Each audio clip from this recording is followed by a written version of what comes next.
known that this was gonna happen. I'm pretty sure she does. Like, I mean, it's not like it's like an obvious thing. Let's be honest, right? Like, oh yeah, of course. Like, this is why this is happening. Again, it's not okay to do. Like, no, don't do that. But yeah, I found an estimate, guys. So I'm not buying a new phone. I decided I am not gonna buy a new phone because it just sounds really ridiculous to go back into debt for another phone. If I'm gonna be honest, um, it just sounds ridiculous at this point.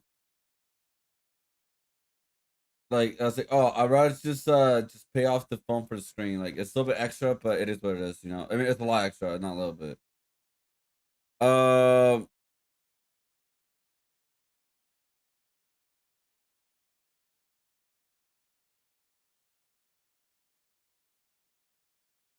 let's see. So this is your boy Roshi reaction. And I'm not watching this, but you know what's crazy? A lot of these reactors are fake and reacting. I'm not saying they are, but a lot of these reactors do fake react. Like, especially when it comes to movies. Because they watch the movie when it comes out. They don't wait until they can watch it on like YouTube video. They watch the movie and then they rewatch it like when it comes out like digitally, and then they pretend that it's like their first like it's their first what do you call it, like it's the first time ever watching it pretty much. But yeah, you know what's the craziest thing? All these reaction videos, they're getting paid for it.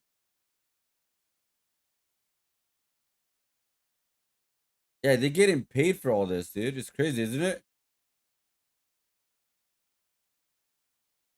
Like, I don't know how much money they got paid at this point, or I don't know how they get copyrighted, but yeah, I don't know. But yeah, they also have a lot. They also have a Patreon too. They have 70, bro. They have 71K members for the Patreon. So again, I don't know how much money they make money off doing reaction videos because you don't get paid a lot, especially when it comes to like anime stuff, right? Because I feel like you get demonetized. But if they have 71K members, even if all of them was just a dollar base, right?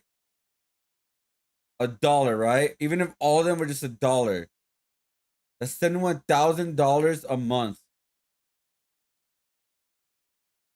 So they could be probably making 100,000 a month off doing this.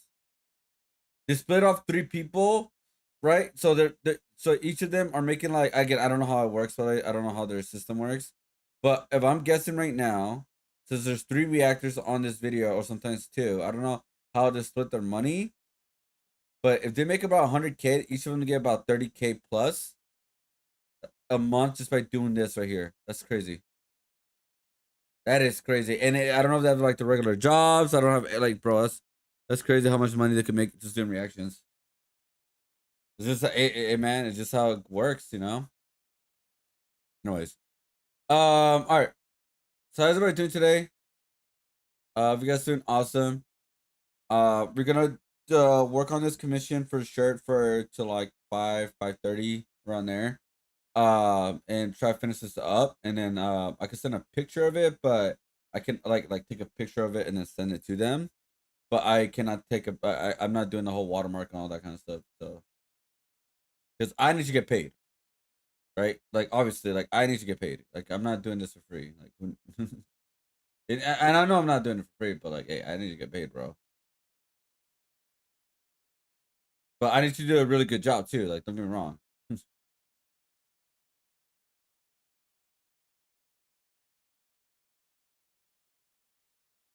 Yes. So this is their like color scheme too, so I have to work with that. All right, here we go. Cop finds murder video in 11-year-old's Instagram. Him, bruh. Like, you like bumped him? Yeah, just bumped him. Somebody hit him. Hey, brother, you doing okay? No, he ain't okay. In the early morning hours What? of May 29th, 2024, a cyclist is murdered in a brutal hit and run. With no leads, the case goes cold until a shocking video of the incident surfaces on Instagram, posted by an 11-year-old child. Oh What it my reveals God. leaves investigators in shock, forcing them to confront some of the youngest violent offenders ever encountered. Wow. What the hell? Look where I hit her. Really? Her whole face went boom. The following is based on official police records, and most of the footage has never been seen before. Please note that all persons charged with a crime are presumed innocent unless and until proven guilty in a court of law. It's around 4:40 a.m. when Albuquerque, New Mexico dispatchers receive a 911 call from a woman on her way to work. 911 emergency. Hi, I'm headed to work and someone got hit on a bicycle. It's a lady. She's on the side of the road. Did a vehicle hit her? I'm not too sure. I just kind of was coming southbound. I was going to work and I saw the bike. It's in the middle of the road and she's on the side of the road. Is she moving at all? No, I don't know. She's Okay. kind of facing the other way. I don't know if she's okay. She looks like she would be okay because she's kind of like curled up a little bit. I just really don't want to like get out and look at her though, you know? Yeah, no, I understand. Does the bike look like it got damaged? Yeah, the bike is mangled. Like it's pretty twisted up.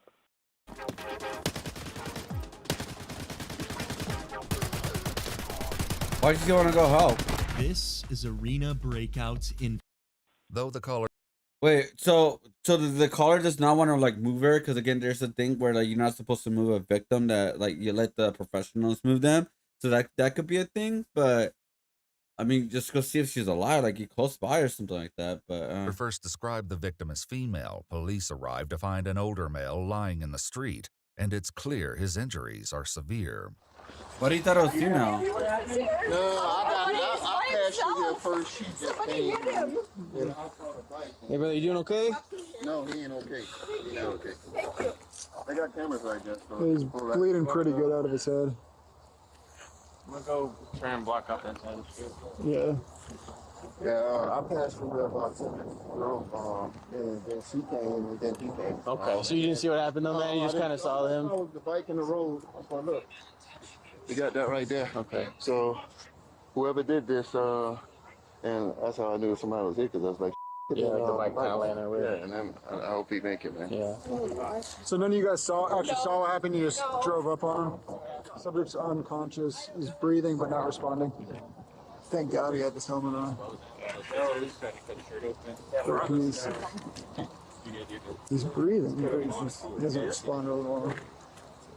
An employee badge found in the male's belongings identifies him as 63-year-old Scott Habermel, who is urgently rushed to the hospital for life-saving treatments. Meanwhile, officers began surveying the scene in an attempt to piece together what may have happened. I think it might have happened over here because I saw the shoes behind that guy that stopped. His shoes up over there. Jesus, man, he must have got nailed. God damn, I know. I mean, these bikes aren't made to take impacts to the pole. Yeah, but I mean, like, just throwing his shoes that far? Yeah, like this one's back over here. I don't know where. I mean, there's like this tread mark, but that doesn't look new. It's like this one kind of. So it almost looked like he could have gotten like T-boned it, clipped the back and just threw him, because it's just a weird.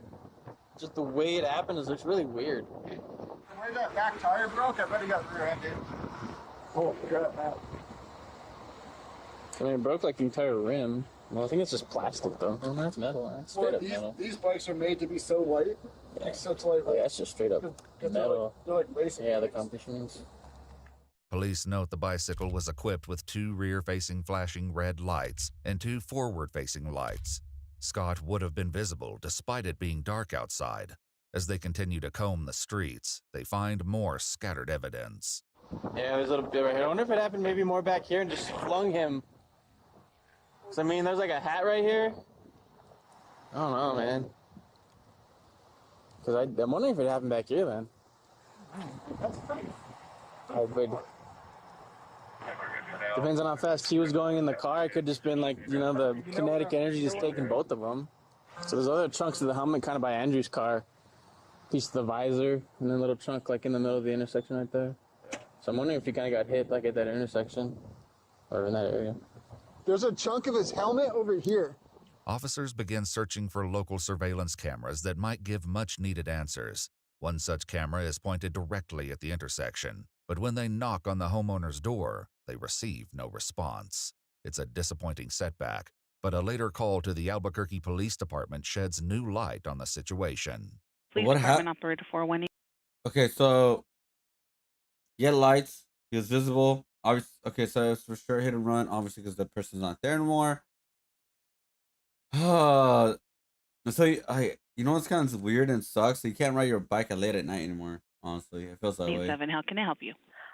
Yes, this morning I reported a hit and run on a bicyclist, and I actually have some more information. I was able to pull some video footage from the church that I work at, and we actually saw him getting hit, but it's a little grainy, but it might be helpful. Scott's bicycle light flashes between the trees just as the bright headlights of an approaching vehicle begin to close in. While it's difficult to see, the sound of the impact is unmistakable.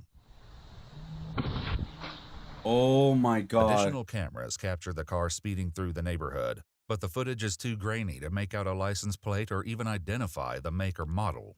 At 7:25 a.m., just hours after the incident, a suspicious vehicle was found abandoned half a mile from the crime scene. One window is shattered, the ignition is visibly damaged, and the car, a silver Hyundai sedan, had been reported stolen. Damage to the exterior was found to be consistent with crashing into an unfixed object. Officers at the scene speak with the homeowner whose cameras face the intersection.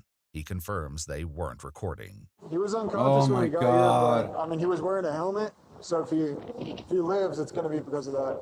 He was still bleeding pretty good, but hopefully. Unfortunately, the injuries were fatal. 63-year-old Scott Habermel sustained a skull fracture as well as multiple facial fractures, and the cause of death was listed as multiple blunt force injuries, and the manner of death was ruled an accident. Scott was a physicist with a PhD, and investigators learned he was on his way to work when the tragedy struck. With no witnesses to the crash itself, grainy footage, and no solid leads, Scott's case is closed on September 24, 2024, pending new leads. It isn't until 9 months later, in February of 2025, that an anonymous tip reignites the case and changes everything.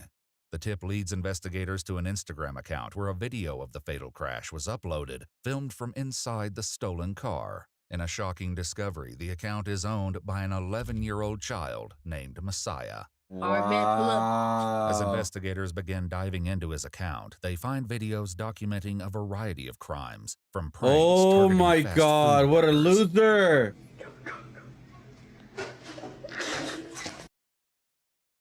Bro, the fucking generation is trying to get clout and Want to fame, bro. customize a unique We're keychain for your shit. pet? It only takes a few simple steps. First, To a variety What a of thefts, weird including freaking one video showing Messiah stealing a Ring camera from a residence.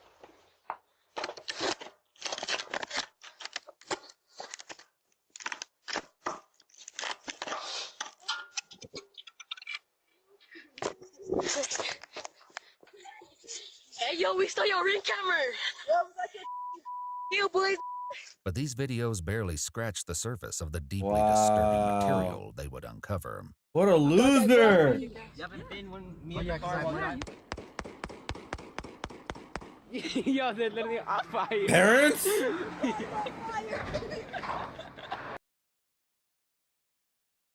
What the f- Dude, we just got free pizza. That's awesome. Yo, we smoked tequila. Oh, someone shot at it?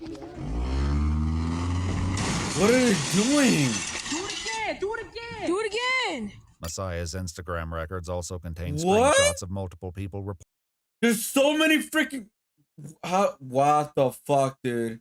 reporting the thefts, with one complaining about the lack of intervention from police. In the video depicting Scott's fatal crash, 11-year-old Messiah can be seen in the front passenger seat, waving a gun. Two others appear as the camera shifts, 15-year-old William Will Garcia and 13-year-old Jonathan Johnny Overbay. The video, which will later be revealed, is deeply disturbing and sends investigators to visit Scott's wife Jamie to deliver an update on her husband's case. You guys are going to have some questions. Hey, was this an intentional act against these people? Had no idea who Scott was. It was a ruthless, cold act. I'm very sorry to all of you that we have to meet under these circumstances, but we're going to get to the bottom of this. I just assumed from the get-go they would never find this person. It's a I child. didn't know if they were, what level of effort was being put forth to do it. And I really honestly, just like you said, I wasn't sure I wanted them to find the person, because for my personal benefit, it does attach a face to all of this because I can't imagine anybody doing this to anybody. Our goal is to put an end to this. So, and that's what we're going to do. And you know what sucks, man? They're UV, March bro. 17th through March 19th, all three boys 11 were years found and old. questioned. Wow. The video revealed that 11-year-old Messiah was in the front passenger seat at the time of the crash. They arrived fully armed at the home of his Uncle Michael, where Messiah lives. After performing a safety sweep of the house, Michael expresses frustration that the officers entered his home. We did a safety sweep to ensure nobody was inside. You walked in there and you opened the door, make sure nobody else. Yeah, because the kid has a This gun. ain't a courthouse. You can argue this in a court. We're cops. We're not lawyers. I know that, but what I'm saying is, It doesn't matter. Fuck you, uncle, you piece of shit. Bring that up with your lawyer. Your kid or nephew, whatever, is doing all this crazy shit. You haven't done anything. When you start arguing about why, there's something there. Police investigated a crime spree in the summer of 2024 involving an 11-year-old suspected of car theft, burglary, and a shooting, which Messiah took responsibility for in a discovered text message. He also saved several news articles outlining the charges filed against the 11-year-old suspect. Wow. Police at the time were not aware of the connection to Scott's death, and in their press release stated, "We are lucky someone wasn't killed." Oh, At the police my station, God. Messiah is given drinks and snacks before detectives begin reading him his Miranda warnings. Oh, my Meanwhile, God. back at the house, officers informed Michael that they had obtained a search warrant for the property. So we're looking for cell phones. We're looking for any guns. Do you have any guns inside the house? Yeah. You do have some guns? Yeah. Okay, where are those guns at? One gun in my room. In your room? Mm-hmm. Should there be any guns in Messiah's room? No. Go. There's no guns. There's no car that killed the guy. No bike piece, no souvenirs. So But there's the video, piece of shit. While his uncle may not have been aware, Messiah's phone records suggest a concerning pattern involving illegal firearms, including a message in which he admitted stealing a gun at a party, and others discussing plans to rob gun stores. Back in the What? interrogation room, Messiah is asked if he wants to speak with detectives now that he's been made aware of his rights. He agrees to answer questions, but asks that they call his uncle first. Damn it. Hello, is this Michael Hayes? Hello, Michael. My name is Amia Baker, and I'm with the Albuquerque Police Department. We're here talking with Messiah right now, and he asked that we get you on the phone while we talk with him. Are you okay with that? I think I need to be in person. His woman advised him not to say anything until he has no visitation. Do you want to come here and talk? It's kind of late. I'm being detained at my house right now. Investigators inform Michael that he's free to leave while the search warrant continues at his house, but he Oh still my doesn't agree to God. come in. Messiah wants to talk to you. Hello? Yeah, can you hear me? Yeah. Okay. What's going on? Nothing. So, right now, I called your lawyer. If you talk to a lawyer, he's going to come and represent you, but I don't know what's their procedures of how long they're going to keep you. Okay. Okay? He said he's representing you. There's not much I can say. If they want to talk to you with the here, I want your lawyer here as well. So you're going to have to set it up for in the morning. So they should be bringing you back home. I don't know what's going on. Okay. What's your position? What's your position? What's your position? He's asking what your position is, what you want. To go home. I'm They tired. should bring you home. They should bring you home soon, okay? They do nothing wrong. What a piece of shit, dude. Once The Michael uncle's is a off the failure. phone, they ask Messiah once more if he wants to answer questions. I'm just bored. Yeah. And I thought, guys, like, if I said, if I were to answer no questions, you guys would just leave and then have no company. So, okay, I see what you're saying. You're bored and you kind of want company, is what you're saying. Yeah. So the conversation that we do want to have with you is related to the crime in which you're being accused of participating. Okay? We're definitely not saying you have to talk to us, it's your choice, but we just can't hang in here and just keep you company either. Does that make sense? Okay. So, having your rights in mind, do you want to talk to us right now? No. Okay. Damn. I guess yeah, there are certain areas where you don't need a parent to have a conversation with a child, I believe. It's gonna help my case. I think. Okay, sorry. Well, it's good talking with you. I hope everything goes all right, okay? All right, thank you, sir. It's nice to meet you. Nice to meet you. Take care of yourself, okay? The second occupant, 15-year-old William Will Garcia, voluntarily surrenders to police at a public meeting place. When officers arrive to arrest him, his best friend, 15-year-old Elijah Eli Engelking, is with him. Will's Instagram records were also obtained by police, with several shocking discoveries among them, including many of Will and Eli together.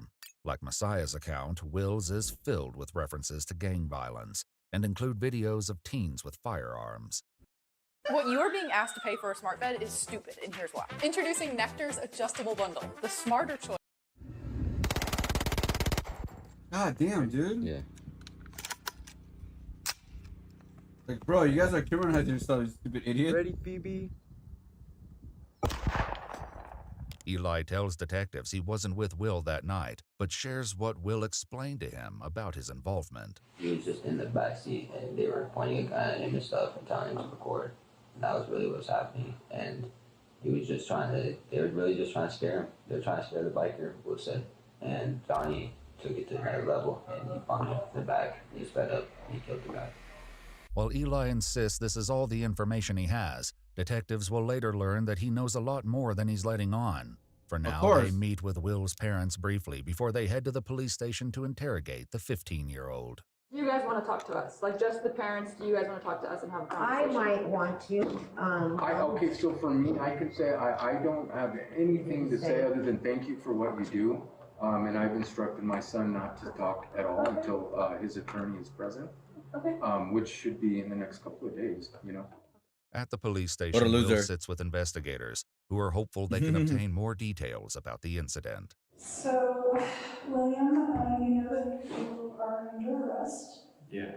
But what we're going to do is we're going to start off by reading you your Miranda rights and making sure that you understand those. And then we can go from there, okay? So do you understand your rights? Yeah, I understand. Okay. And would you like to talk with us? I would like a lawyer, obviously. Okay. All right. God damn, why they're freaking all smart, bro? Silence, Will is still under arrest. They briefly allow him to call his parents before taking him to the holding Why cell. smile? Hello? Hey, Mom. Hey. I just wanted to talk to you. Just to... I don't know. I'm out here. What do you mean? I'm outside of where you're at now. Oh. Well, yeah, you probably won't see me, though. No. So, you just told him you wanted an attorney, right? Yeah. But just know that I'm here, okay? Okay. I love you, son. I love you too, Mom. Hi, son. Hey, Dad. Hey, I love you, okay? Ah, fuck off, bro. 13-year-old Fighting Johnny what, at the man? They're a piece Juvenile of Probation shit. Center, where he's attending an appointment with his mother. Jonathan is currently on probation for an unrelated case. Oh my god. Hello. Negative 26. Hello. Blue on the pilot. Grab that pen. What? Thank you. That's all right. Jonathan, he has an uncle. Yes, it is. Okay. What? I'm working. For what? No. For what? Detective will be able to explain everything. Okay, you're gonna go talk to some detectives. Okay. So I just want to make it easier because you're gonna go with us. You're gonna be able to go with us. Okay, am I gonna be able to hug him and love on Yes, him? yes, yes, Oh my yes. god. So he has a warrant for his arrest. We gotta take him downtown and he's gonna get interviewed by a detective unit. Is he going to jail? Yes, yes. Oh my gosh. John receives a quick pat down That- outside what of is the room that? before they begin to escort him to a... Bro, the parents are failures, man. They're all losers, dude. How do you not know everything that your kid is doing, at least to a certain point? Like, I understand, like, not knowing everything, but they're posting on their social media, bro. Waiting police cruiser. Dude, you do something or what? You're going to jail. Is the mother dumb? You're going to jail. So stupid. Okay, just come to this car over here, okay? For what? No. Ooh. Come on. Oh, this is stupid. All right, as of right now, okay, you're going to jail for, or you're gonna go talk to somebody, but you're under arrest for your warrant. Okay, don't try to do What anything warrant? stupid. Okay, I don't know what exactly it's for. They just told us you had a warrant to come pick you up. Okay, I'll give you air. Just cooperate, and we'll go from there. Okay. All right. An officer follows his mom as she retrieves his phone from their car, where Johnny Zant begins to question what's happening. You're going to jail? I don't know. What? I don't know, dude. What do you mean for what? Is this? Yeah. Okay. For what? You shouldn't have How do we turn anything this? on there, so, huh? Oh, that's you calling. Why are you giving them his phone? They have to, or they're gonna seize my car. But when officers don't reveal the details of the warrant, tensions rise with Johnny Zant. But you guys know it's a warrant. Yes. But you guys should know if you're arrested. It's not our job to know. It's not our job at all. It's our job to know that there's a warrant. No. If that makes sense. Oh my god, dude. You call the It judge. don't make sense though. I get you're upset. He's going to jail. It happens. No, Okay? it's in reality. It is reality. You're right. He is That going you're to jail. going to jail for a warrant that we don't know what it's for. Make that make sense. His mom arrives separately Oh at my the police God. station, where she's about to see exactly why they placed her son under arrest. Yeah, Her for instructions killing to Johnny someone. reveal that someone gave her information about his warrant, though it's unclear who did. It's up to you if you want to answer questions or anything like that, but honestly, just wait. And then we'll talk to the lawyer about it or something, because they're trying to get you to murder. Okay. Love you. Sorry. What a loser mom. I'm sorry, man. She's a failure. But I'm sorry that they're gonna take you to jail, and I'm sorry. I don't know how long you're gonna be there, but I'm gonna be here for you, okay? As they wait for the interview to start, Johnny's mother fills him in on what she knows. Yeah, he said that somebody got hit on a bicycle, and Messiah was driving, and he went in the car. Despite what she told Johnny, the video she's about to see clearly shows that Messiah was in the front passenger seat. Okay, so I'm going to kind of step forward on that since you were kind of talking about this. I'm not making any questions or making any requests of you, but I'm just going to let you know about what you have. There's no question about what we have. Oh my God, I don't want to watch this. You're going to have to watch this.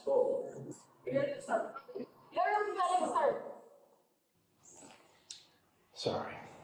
Did it like glitch? Oh my God.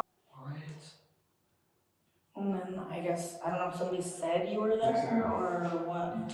You need to tackle it. That's what they're trying to get me for. I see. That's why you don't see me. What a lying piece of mother fudgered. You totally saw it in the video. We saw the video earlier. He's sorry that if he would have known, he didn't really know. He said it was like kind of last minute and they just popped up. And he said sorry because he wished that he could have warned you or told you more before he did that. Hey, it's Ryan Reynolds here from Mint Mobile. Now, I was looking for fun ways to tell you that Mint's offer of unlimited premium wireless for $15 a month. After downloading the video, the detective attempts to play it for Johnny and his mother one more time. It just sucks not knowing too, you know, but, Okay, here you go. oh my gosh. My phone is like, there we go.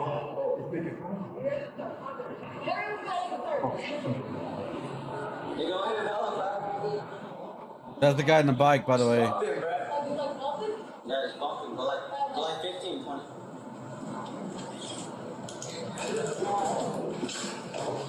I think it's so much.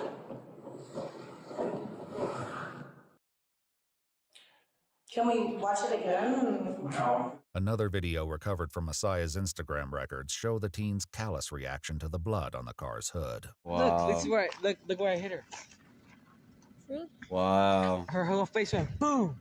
The detective lets Jonathan's mom know he'll be taking his phone, explaining that it'll allow them to triangulate his location during the time of the incident. They have a DNA warrant, fingerprint warrant for him because we Wow. have evidence from the vehicles that were utilized during this time frame.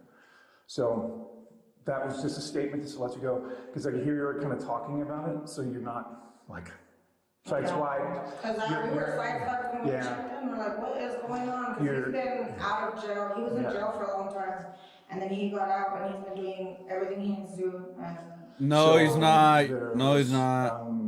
Oh my vehicles God. Involved, and they have evidence from them. So once those DNAs, they'll be cross-examining his DNA and prints to the stuff collected from those vehicles. Curious about his current probation, detectives ask for more details. he had broken into a school or something. Mm. And he's been doing restitution and stuff like that. So. Yeah, this will, unfortunately, that's going to violate that. So, all right. Okay? Well, What a loser. I What a loser, man. love you. You need a shower. Who cares, bro? You're going to jail for you're a murderer. An officer No. enters the room to take Johnny to his holding cell, leaving his mother in an emotional state. Does he have to go right away? Yeah, we'll let you say bye. Yo, what up? What up? What up? How you doing, dude? We're trying to work on this t-shirt design, and I'm gonna tell you guys they give me like literally like no time. All right, so yeah, I have no idea what I'm gonna do. From Garagan. Oh shit, we got a sell. PogChamp on that. So right now I'm also trying to save up. I'm also trying to raise the money right now.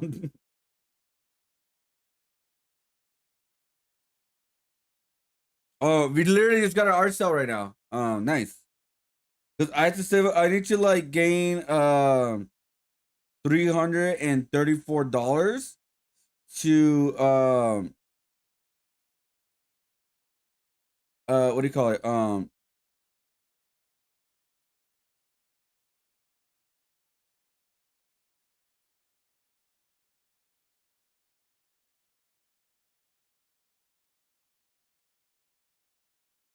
There we go. Because yeah, I gotta fix my screen. My screen is messed up right now. As you can see, it's like dark in the bottom, and I don't know how long it's gonna last. So it's like I need to fix it right away because I use my phone for everything, for my art and also my work and all that.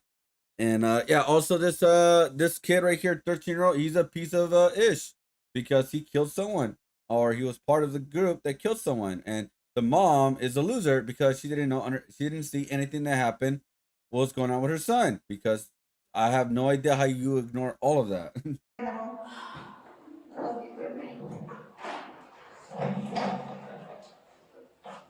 I'm here for you. Just remember everything that happened last time you went in and just try to learn from you, like everything, and don't let nobody bully you, but don't get into trouble, okay? Be nice, be cool. I need to Be find nice, you be cool. Oh my god. Yeah. That's good. Sorry. Love you. All right, they said you could be in there without cuffs, okay? So we'll keep it that way as long as you stay cool, okay? Love you. Before entering his cell, Johnny is allowed one last goodbye hug with his mom. Oh my god. He doesn't Be deserve strong, it. okay? Best friend. He's strong. Oh my god. Love you. Kiss. Best friend. How you doing, dude? Sorry, we just got like stole something and like. Arrest warrants were obtained for Jonathan and William, and a search warrant was executed for Messiah. DNA and fingerprints were collected from all three boys for comparison with evidence recovered from the stolen car. On March 21, 2025, Crime Stoppers received a shocking tip from a teacher who revealed that a fourth teen was present in the vehicle at the time of the murder. The tipster recognized the voice saying bump him as their student, none other than Will's best friend, 15-year-old Elijah Engelking, who had previously denied any involvement when questioned by investigators. Oh my God. Yeah, just bump him. Go like 15, 20. Investigators would later receive information what from a a third piece of party, ish. stating that Will's own brother shared that his parents knew Elijah was in the vehicle, but were waiting to disclose the information in the hopes of gaining leniency for Will. 15-year-old Elijah Engelking was indicted by a grand jury on June 11, 2025, on charges of first-degree murder, conspiracy to commit first-degree murder, and knowingly leaving the scene of an accident, resulting in death. He entered a plea of not guilty and is currently being held without bond until his trial. Following his interview, 13-year-old Jonathan Overbay was taken to the Juvenile Detention Center and later charged with first-degree murder, conspiracy to commit first-degree murder, leaving the scene of an accident involving great bodily harm or death, and unlawful carrying of a handgun by a person under the age of 19. According to the Bernalillo County District Attorney's Facebook page, he later pleaded guilty. Oh, nice, dude. Over your video goes well, dude. Maximum juvenile sentence permitted under New Mexico law. Damn it. He will remain in a juvenile facility until he reaches the age of 21. 15-year-old William Garcia Second-degree was murder. charged Oh, with he's gonna first-degree get out murder soon. and conspiracy Ish. to commit first-degree murder. Per our conversation with the district attorney's office, his case has been transferred to adult court. As for Oh, Messiah, really? the Adult 11-year-old court- was fed McDonald's and slept on a cot overnight in the interrogation room, as the Children's Youth What? and Family Services Department had no beds available for the night. He was taken into custody of CYFD the following morning. A recent Facebook post from the Bernalillo County District Attorney's Office announced that a now 12-year-old has been charged with an open count of murder in connection with the death of Scott Habermel. We contacted the second judicial What about all district of the attorney's crimes they office posted to on confirm Instagram? whether this individual is Messiah, but were told they could not provide additional details. Because they're a at minor. this Because they're a time. minor. If you'd like to see select new videos early and help us keep uncovering case files that rarely. What a piece of motherfucking ish. Oh, no. I hope your video goes well. Like your new video. Wow, dude. 11-year-old, 13-year-old, and a 15-year-old. And another 15-year-old who tried to lie that he said wasn't there. The lack of parenting in this video is... That's what I'm saying. The lack of parenting is insane. They're freaking losers. I'm not a parent, but is your son already on probation? There should be absolutely no reason he's driving a stolen car. Why is the 11-year-old out in the streets at 4 a.m.? That the so-called parent should be arrested for negligence. Looks like it's the uncle. Looks like he doesn't have a mom and dad. Looks like the uncle's taking care of him to a certain point. But like, looks like the uncle is a loser.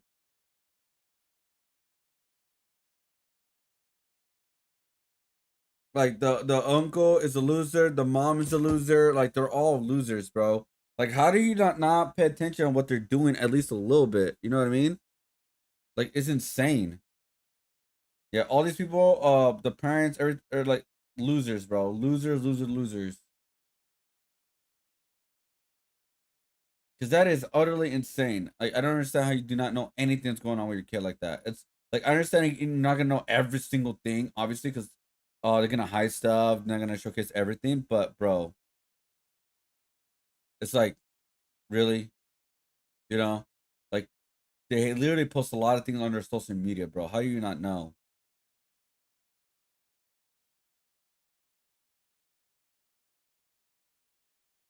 So I'm looking up right now some stuff right now for t-shirt references. So I'm gonna look at that right now. So I'm gonna put out another video real quick, and I'm gonna look up search for t-shirt. Like I said, I gotta finish this quick. Like they're not literally giving me any time to do anything else.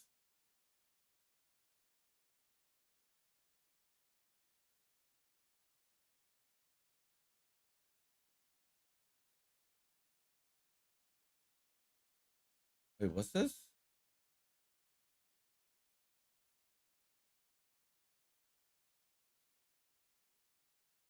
Told to move out, daughter kills dad and stabs mom. What?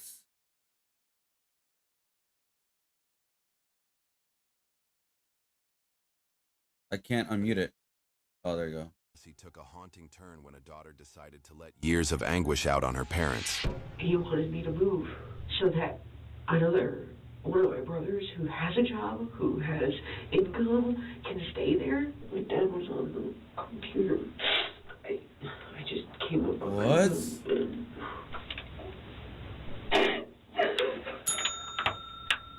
When officers received a call from a dying man who could only say that he had been stabbed multiple times by his daughter before becoming unresponsive, they wasted no time and rushed to the location. The scenes inside the house were gut-wrenching and have since been redacted by the police department. 1097-73. Zone 1 Marion primary.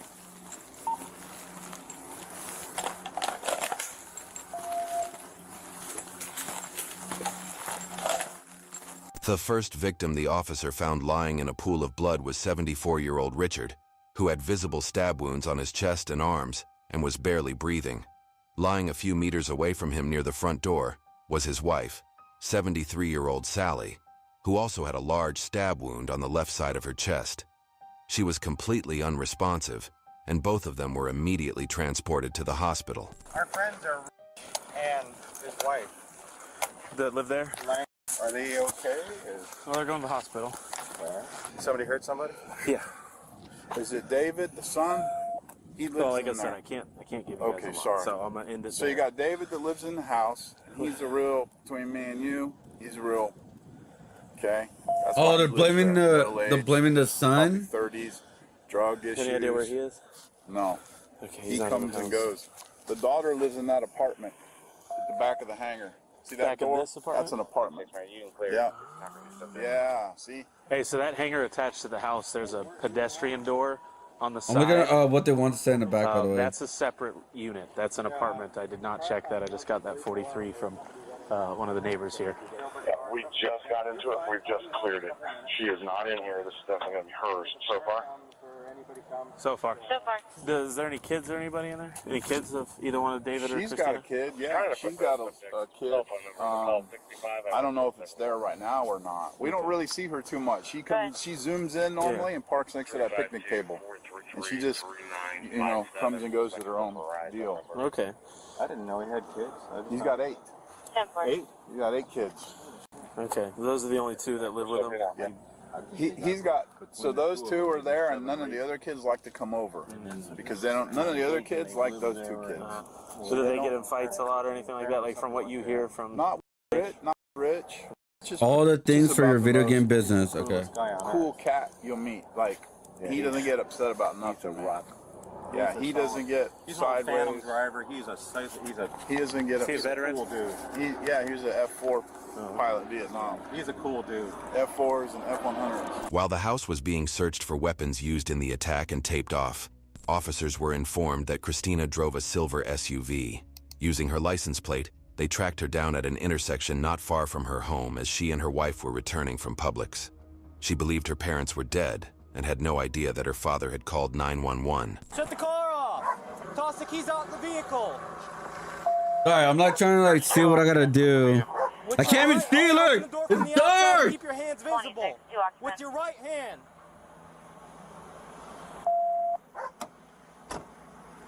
Come out of the car and face away from me. Back up. Back up. Face away from me. Face away. Hands above your head. Step to your left. Step to your left. Keep going. Keep going. Turn around. Spin. Spin. Put both hands up. Face away. 26. Hands above your head. Takes 2 steps to your right. Walk back towards the sound of my voice. Walk back towards the sound of my voice. Keep going. Keep going. Keep going. Keep going. Stop. Raise your shirt and turn around. Turn around. Turn. Face away from me. 51.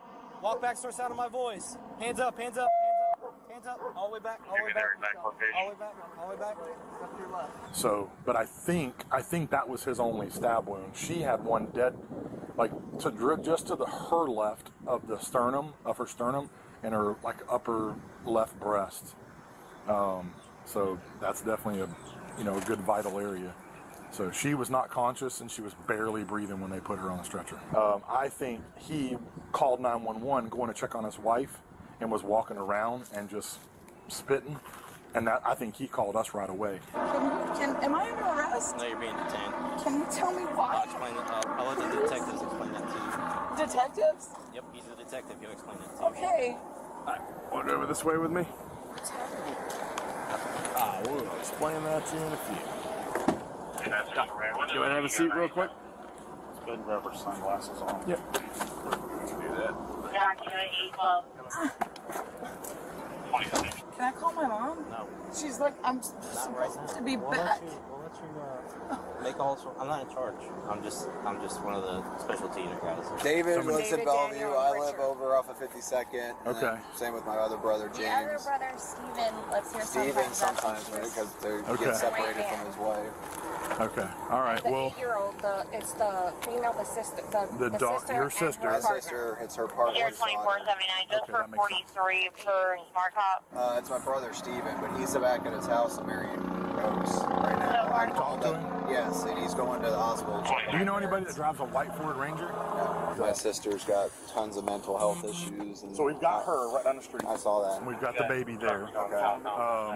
Okay, sorry about that, guys. So, right now, what I'm doing right now, I'm doing a commission. It's like a super last minute commission for a t-shirt with a company, and I'm trying to do everything I can to make this happen. And it's due by tomorrow. So sorry, I'm like focusing right now on this. But yeah, I do apologize. Like, I just gotta get it done, guys. At least like the basic idea. So like, I at least could send something like this to them and have a visual thing of like the idea of how it's gonna look and all that. So. Yeah. And then her partner's there with him. We haven't been in contact with his sister in years. Yeah. All I can tell you is it your mom and dad? Is that? I guess that's what my buddy works through. Like he was on. But your mom and dad live live here? 18, and they responded to this. He said it was my mom and my dad. And they're in pretty bad shape. Okay. They took them to Ocala Regional, the trauma alerting them there. And obviously our focus became trying to find her because he was sane. She didn't. So our focus was put on her, but now we've got her. He's been trying to get her out for a while. Yeah. She's on drugs all the time. Please call my mom. I don't have a cell phone on me right now. Mine is in the car. How am I supposed to relax? You won't let me call my mom. No, not right now. Why? Because right now we're dealing with some. What is happening? We will explain it to y'all in a minute. Tell me if you're feeling this way. The internet that we've all. Screw you, Robbie Down. No, I'm kidding. One of the most dangerous. And it is really uncomfortable with your hands behind your back like that, so sit sideways, take the pressure off you, okay? And I got the AC crank. Are you gonna come in here and talk to me? I am not asking you any questions. I need to know why I'm being detained, please. Okay. When I have some information I can give you, I will. Holy. But right now, I am not asking you any questions, okay? I need you to pull your knee in just a little bit more. I don't want to. I'm gonna be dead ass on it. I find that's really annoying, dude. Like, if you have someone arresting, at least tell them it's something, so like you can get the person to calm down a little bit and not freak out. Like, I don't like that. Me personally, I do not like that, guys. That's just me. Like, I feel like the cops should say something, right? Like to like get them like, okay, so this is the reason why you're being detained. Because again, she's not arrested; she's being detained. You, that hurts.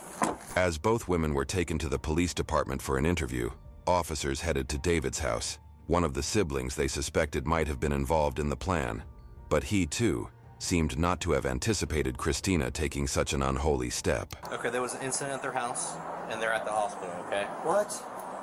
So we're still trying to work on it. We're trying to figure out what's going on. But for some reason, somebody said that you drive a white Ford Ranger. Do you have one? Do you know who drives a white Ford Ranger? Okay. I know. How many brothers do you have? 5 brothers. Okay. But it's an active investigation, and both your parents are at the hospital. What's Christina's relationship like with your parents? As far as I know, it was good. Okay. It is good. Christina ever been in trouble with the law before? I mean, I think so. Other than like anything other than like a traffic ticket or anything like that? She ever been to jail that you're aware of? Yes, she has. She has? I mean, it's been a while since she's been in jail. Have you ever seen Christina get mad at your parents before? No. No? Does mom and dad give her money for anything? Like, do they help her out? And I'm sure, yes. Yeah. And when you say yes, you mean they help Christina, all of us out. They help all of you. Yes. So if Christina asks mom or dad for money, they'll give it to her. Oh yeah, yeah. Well, as far as I know, your mom and dad are in the hospital. They're okay, but they did get some serious injuries. What? Yeah. Who would want to injure your mom and dad? Do you? I have no idea. Mm-hmm. And you said you weren't there this morning? No. When was the last time you were at the house? Yesterday. Yesterday? Within a week ago, Christina was planning on moving out? Planning on moving out, yes. Was there any animosity about that between her and mom and dad? I didn't hear anything about it. Okay. As far as I know, his name was Savvy. He said that Christina owed them for rent, but he never said anything about, being upset or at it or... Brenda clarified that she had already dropped off her daughter at school before meeting Christina and claimed she didn't know anything about the incident. Well, that's the mugshot. Richard Holy didn't shit. survive his injuries, but Sally's condition was slowly stabilizing. When Christina was interviewed about the incident, she pretended not to know anything about what had happened that morning. And you said your parents live alone. Do you know if they have company? They occasionally, like my brother Steven, he sometimes has problems with his wife. He comes by. David sometimes comes by to do lawn work. And who's David? That's one of my other brothers. Okay. I'm the last of 9. Last of 9? Okay. When did you do your laundry? Between 5 and 6. Okay. I got up at 5. You just threw it in the washer? Mm-hmm. So what were your plans when you came back from Publix, when you were headed home? What were you going to do then? Just switch the laundry. Switch the laundry? And go to her place. Well, go back to the car and then... Okay. All right. So when's the last time you saw your parents?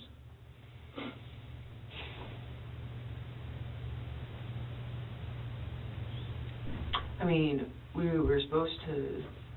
That's not a long thinking process. Like, when's the last time you talked to your parents? I don't know. Last week, yesterday, tomorrow. Like, you know what I mean? Like that.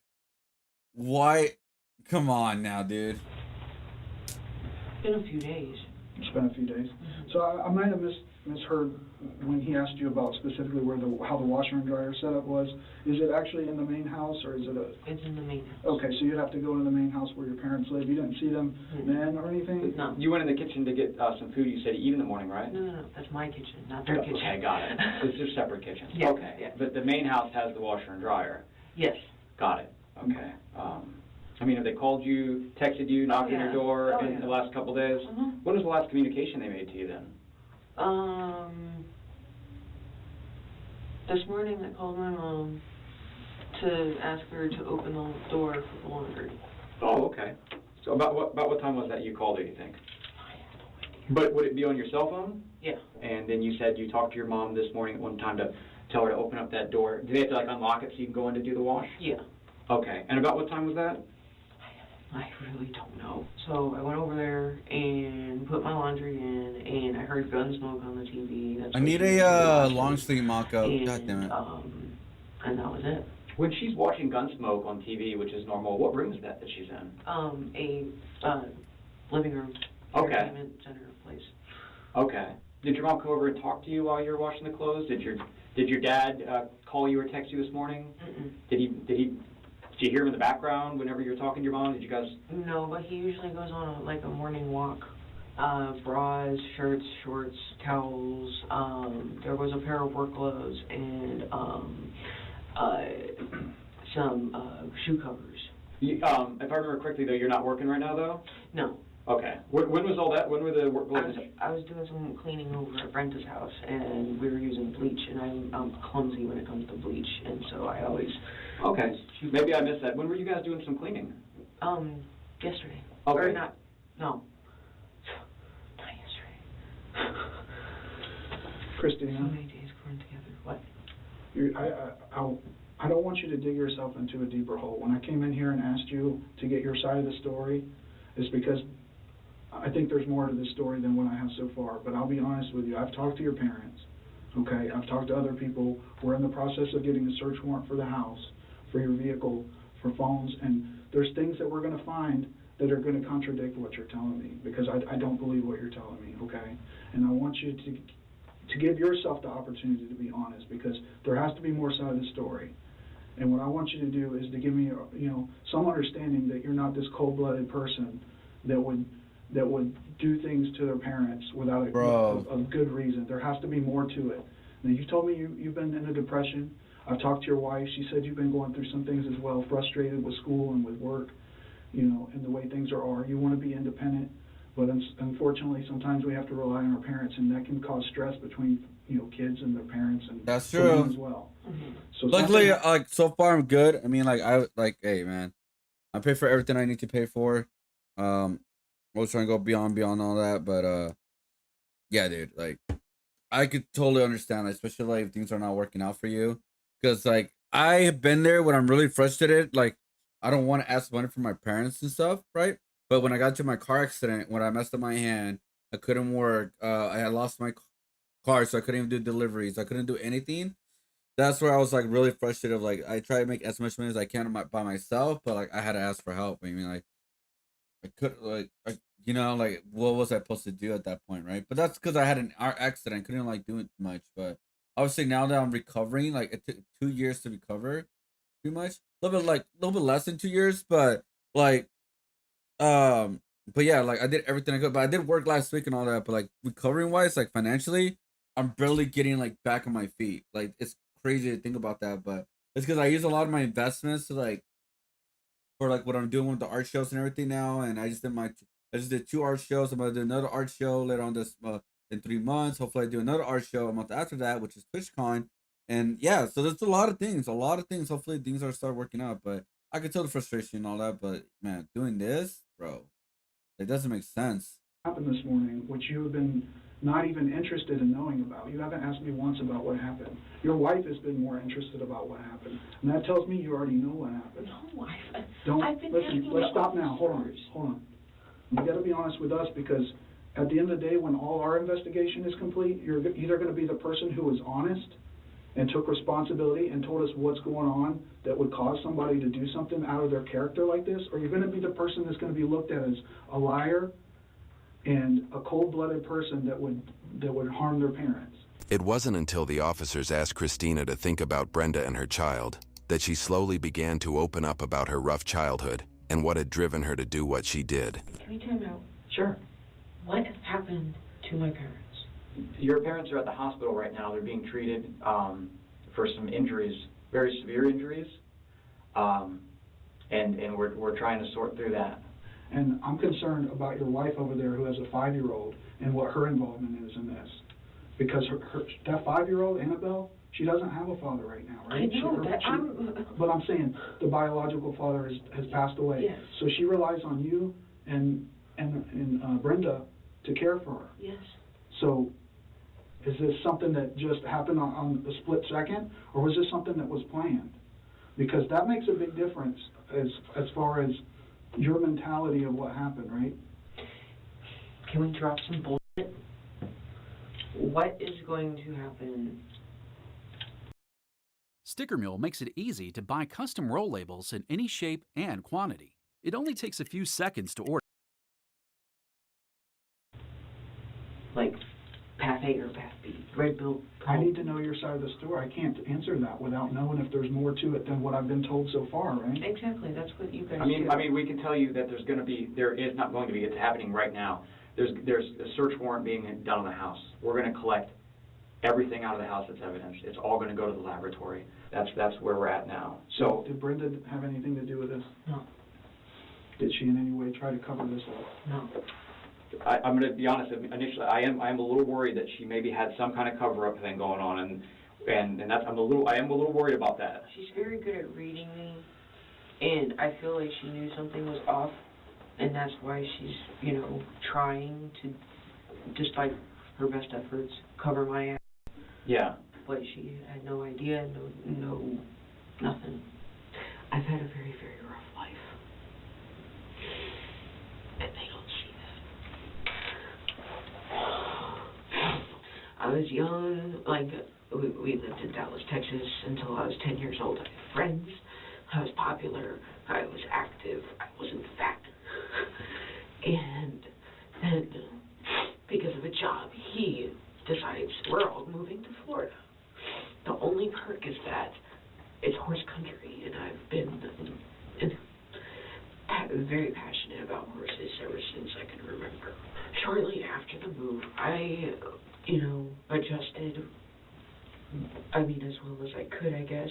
I rode my bike around the neighborhood. I tried to make friends. My brothers, James and John, however, would Oh, stay it's in not their our life room, story. Come on play now. video games, and just stay in the room in the dark and stuff. And then I believe John is a psychopath because of the things that he did to me, and James helped. There would be times, there would be various times of the day that whenever my parents weren't watching, that they'd, you know, tie me down, hold me down, and burn me with either cigarettes or little metal rods or pins that they would heat up in different ways and put them out on my skin. Were your parents aware of this stuff going on? Or did you never? I tried telling them, like, shortly after it started happening. My mom looked at me in the face and said, I can't do anything unless I catch them in the act. I would sit at the dinner table, and my brothers would have these, like, hand signals, code signs that, and I knew what was going to happen later. And I'd start crying. And my dad would be like, why can't you just be happy? And I'd physically beat myself up, punch myself in the back because I didn't know what to do. I couldn't. I had all this pain on the inside. And there was no way to let it go because neither of my parents would listen to me about my brothers. My horse was the only thing that saved me from, you know, throwing myself into traffic or cutting my wrists. Okay. So how do we get from there to where we are this morning? I know. I just can't imagine that, you know, for that long you got. Translation. I don't want to hear your life story. Just tell me what the fuck happened. I can't imagine the tension and the friction and stress that it causes. Christina had also lost potential job opportunities due to her criminal record, and it was becoming increasingly difficult for her to find employment. Even smaller stores would reject her, making it nearly impossible for her to stay afloat. According to her, this led to a downward spiral into depression, and she began using drugs. She also revealed that she had been accused of molesting her young nephews twice, years ago, and was now being asked to move out of the house because her father wanted one of her brothers who earned more and had a stable job to move in with them. A couple months go by, same thing happens again. You get accused of it. Instead of Morgan accusing me of molesting not her son, but James's son, she accuses me of molesting her own son. So you get accused of that again. Mm-hmm. And if the family targeted you again in some way. Before it was your brothers when you were younger, physically abusing you, and now it's the in-laws emotionally abusing you. I've been gay since I was like 7, 8 years old. Mm-hmm. I would never hurt my nephews. I loved them. I was so happy when I learned that I was going to be an aunt for the first time. Ever since those accusations, the family's been divided. At one point in time, anybody who said that I was a child molester was out of the will. How much healing would have there been if people just owned their shit and said they're sorry for their part? Yeah. I understand they can't take it back. They can't, you know, rewrite history. But you can at least say you're fucking sorry. Give you a little closure. Yeah. I'm a sociopath, and I have a mild case of DID. Your emotions got the best of you today? I've tried to explain to my dad, you know, I take responsibility for the mistakes that I've made, you know, the criminal and whatever. And, you know, he wanted me to move so that one of my brothers who has a job, who has income, can stay there. And I'm just, kick the fuck out? So they didn't even care where you went at this point? They just wanted you gone? They just wanted me gone. Did you tell them you'd be homeless? Yeah. I told them I have no money. I have no way to get a job to support myself. And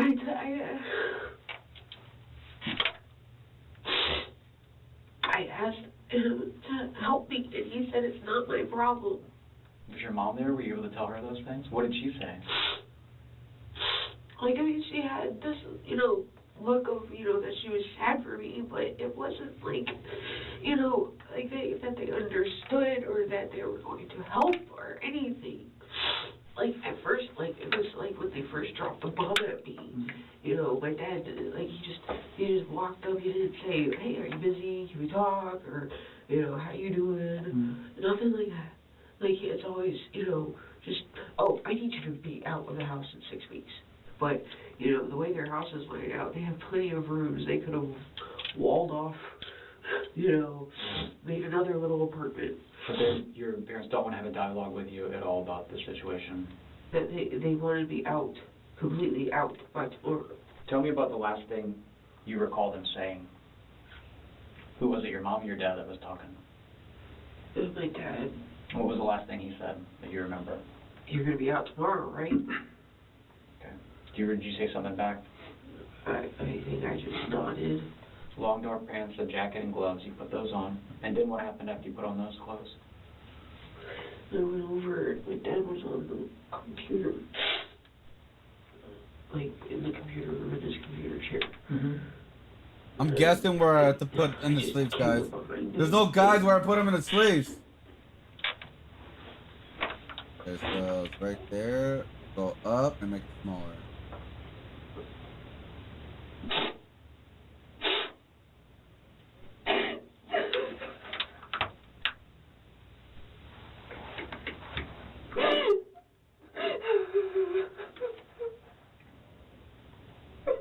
Okay, so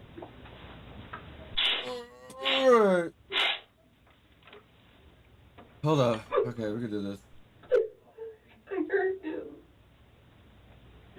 Describe this how you heard it. Okay. Tell us what you stabbed him with. A knife? Where did you get the knife from? I had one for self-defense. I guess she was at her breaking point. That's what it kind of sounds like. You got it from your apartment? The way she described stabbing her parents made it seem like she was blinded by pure anguish in the moment, so much so that she didn't even realize she had stabbed her father 7 times. Hey, it's Ryan Reynolds here from Mint Mobile. Now, I was looking for fun ways to tell you that Mint's offer of unlimited premium wireless. And when you heard You know what's kind of crazy? This actually, like, I mean, this happened, I don't know how long ago, but like this happened sometime. But something similar happened to this in a recent time. A McDonald's employee, we talked about this yesterday, and a McDonald's employee like was at her breaking point, right?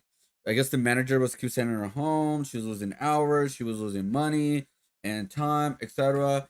And so she got to a point where she got to like her breaking point and end up stabbing her, killing the manager. Like, I'm not saying that it's okay. I'm not saying what she did is okay. But man, if you guys keep piling on someone that's already like they already could seem like they could be like in their breaking point, bro, I'll be like, bro, you should just leave them alone. You know what I mean? Like, you just don't want to like you don't want to what do you call it? You don't want to overdo it for them, like to them to kind of like come after you, that kind of thing, you know? Wait, what's this? Oh, what's supposed to be a long sleeve? Hold up. Is it a long sleeve? Oh shit, it is. Okay, so me doing this doesn't matter. It's supposed to be a long sleeve anyways. Oh god. It's supposed to be black too as well.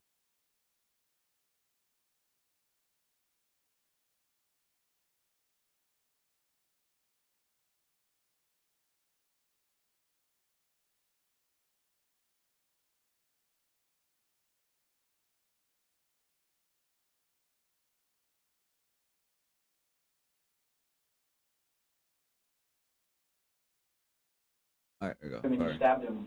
Where do you think the first place it was that he got hurt and stabbed at? Left arm. His left arm?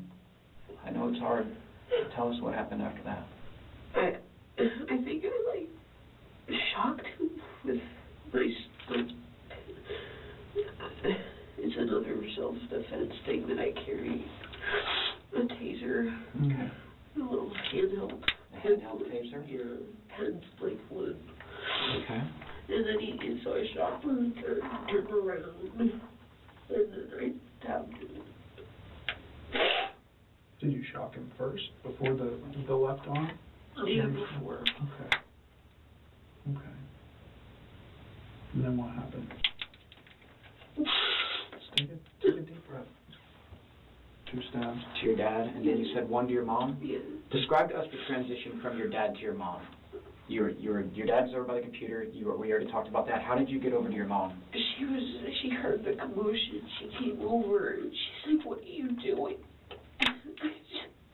I don't know. What part of her body did you stab? You're pointing at the middle of the chest? Okay. Did you use the taser on her at all? Okay.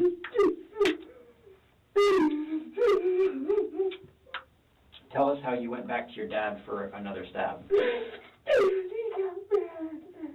I had my mom. He started crawling. And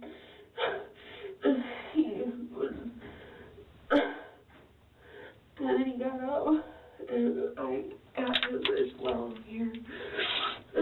In the chest? Yeah. And you're pointing to the middle of the chest? Yeah. That's what happened. What happened with your mom happened, and your dad was angry. Was he saying something? Was he still able to? He said some bitch or something. And then he went from the computer room to where he was at the couch the last time you saw him. Did your mother ever say anything? I think she stabbed me. Okay. And it was it. I forgot yours. She fell down. I forgot ours. And where did you go? I don't know. I think she just laid down. Okay. So you thought they were both dead? And then I realized what I did. What happened after you realized what you did? I took off all my clothes. It was a washer. When you came up to your dad with that knife and this all started happening, was your goal to kill him? Yes.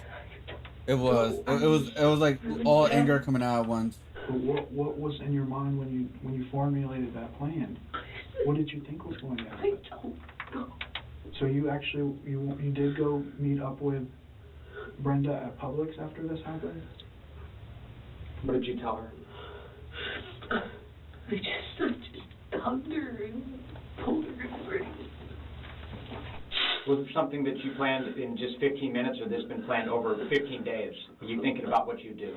Just like today. Just today? Yeah. How many minutes do you think you put together this plan? It just irked me that he just didn't care. He just wanted me gone. It's like, why did you even have me if you don't want me? And that, I think, just overwhelmed me. Yeah. You knew both of your parents were in the house, correct? When you went back? Well, yes. Okay. So was it your intention to only kill your father and not your mother, or was your intention that even though she didn't necessarily put everything on you like your father was, she didn't stand up for you enough? So you were just going to have to kill both of them? Later, officers found a 9-inch knife in Christina's car and several blood-stained clothes inside the dryer. She was sentenced to life in prison for first-degree murder 30 and years old? first-degree attempted That's murder older. with a deadly weapon. One cannot always predict the outcome of their children's actions, even if everything was done right. And in this case, I think she was at a breaking point, pretty much. If she's telling the truth about her being like the outsider of the family kind of thing, where like they keep picking on her, talking on her, and that kind of thing, she was literally at a breaking point. He used his dying breath to get help for him and his wife. The quick action saved her life. May she rest in peace. Yeah, dude. My mom was abandoned by her parents. My dad was beat constantly by his dad. Mercifully, they haven't murdered anyone. Like, what? Hello? Oh, there you go. Sorry, guys. I'm trying to get this mock-up done. Like, again, this is not like the final thing or anything like that. But I'm just trying to get this mock-up done.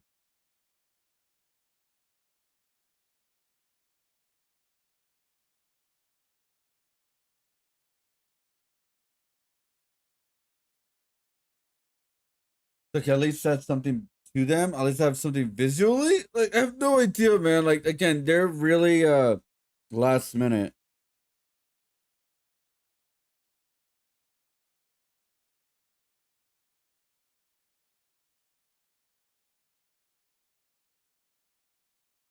Let me see.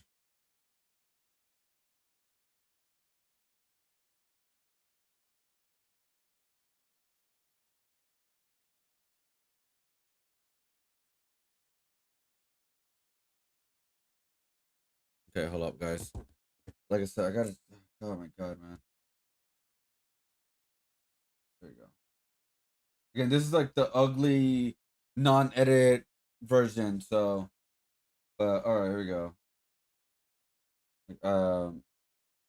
But I want to send them something, so it's like at least I'm like they know I'm working on it. I'm not like half-assing anything. So like while I'm still continuing working on it and editing and cleaning things up, hopefully this will help. You know, like this. Okay, it's like oh they have an idea how it's gonna look. Right? There's no color yet. There's nothing. There's no detail yet, anything like that. But that's what I'm gonna let them know.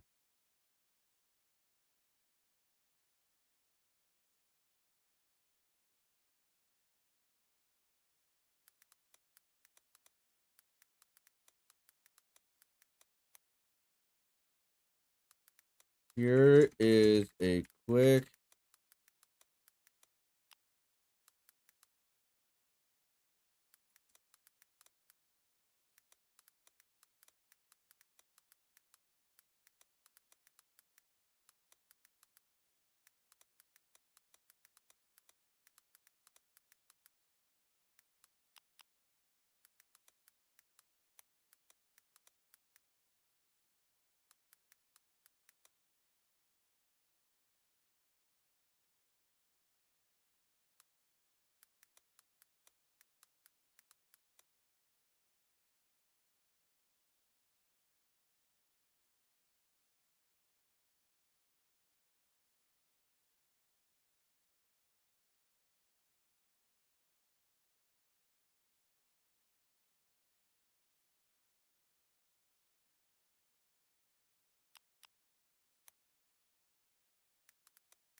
What the hell?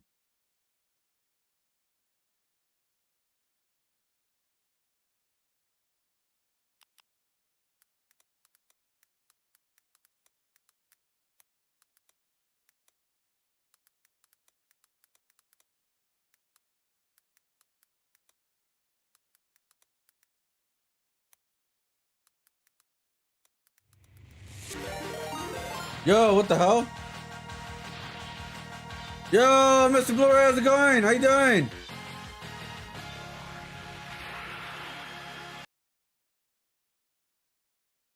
Hold up. Actually, how you doing? How you doing? How you doing? Welcome, welcome, welcome.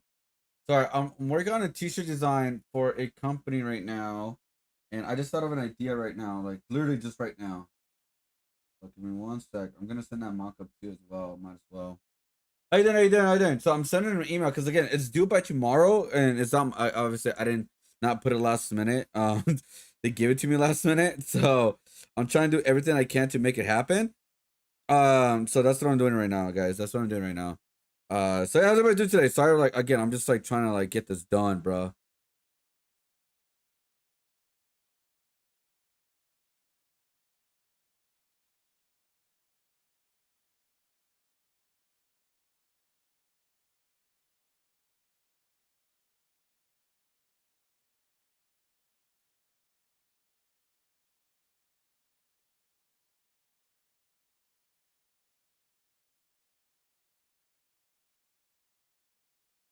Let's see. Hold up.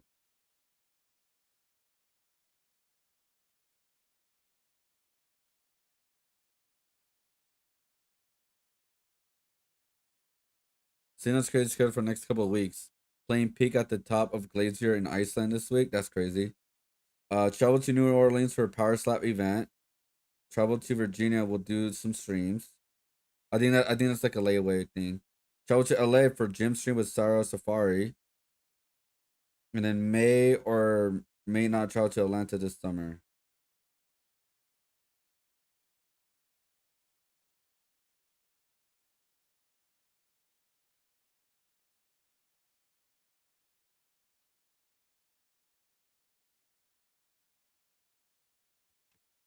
I did this for the art what do you call it? Art fight attack.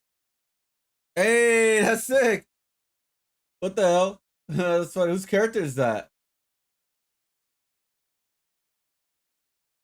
Oh, by the way, guys, we have an art show next week. I was gonna do it this week, but you know, obviously because I'm working on this stuff right now, and I don't want to like rush it or anything like that. So if you guys got any artwork, post it in my Discord. That reminds me of that. Yeah, guys. So we do art shows like bi-weekly on Sundays. So if you guys want to share your artwork, I will let you showcase your art on stream, and I don't have my bot on. God damn it. I was like, check out your art like it will be like weekly on Sundays. And then we'll do more. Like we'll like, this is just a whole new thing we're doing as a community. And then also because I really want to like showcase like also stuff that I'm doing for you guys, like the community drawings and community like design and stuff. Give you guys an update on that. So it'd be like a whole community thing on Sunday, like a little art showcase segment. And hopefully we could do something more with it. But it was just to like get started with it. Like I said, now that I'm kind of like, I'm not done prepping for art shows, but like now that I have more time to like prep my streams more and add more to my streams, guys, I am planning some new some more things, like for the stream and community, everything. Like there's a lot of things I'm coming up with it. Another streamer on Twitch. Oh, is that streamer's logo?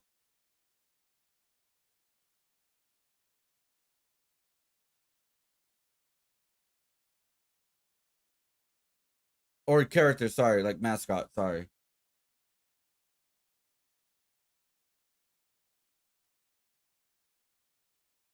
So I got like an hour to like try to get this mock-up done, dude. Again, it's not like perfect or anything like that, but I'm just trying to get this done to give them an idea how it could look like, and kind of go with that. Honestly, like I don't know. How you guys doing?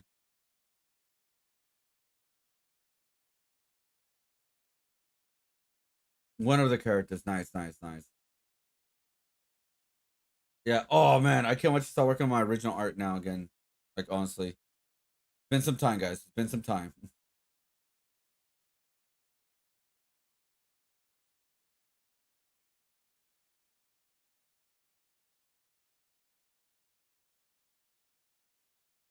Blue Wolf D, nice.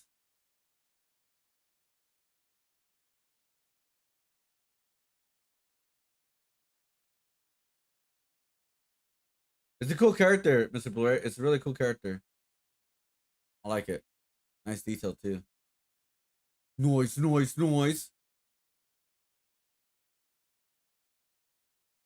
All right, let's do this. Gotta finish this up. Sorry. I don't mean to like cut this short, by the way. I really don't. But the thing is like, what do you call it? I gotta get this done. Like, it's like, look, guys. Here's the thing, guys. Here's the thing. Okay? Here's the thing. I got approached by a company with like a company that I worked with before, by the way. They want to collab with me with another company. This other company does not understand the process of how things work. So they've been rushing everything. Like the idea, they barely give me anything to work with, like what they wanted. So I was like, all right, I'll do my best with it. And this is what I came up with, like literally, like I just let my brain go, man.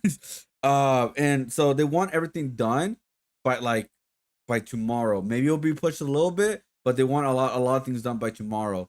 And I obviously am like getting paid for it, but the thing is I haven't got paid yet.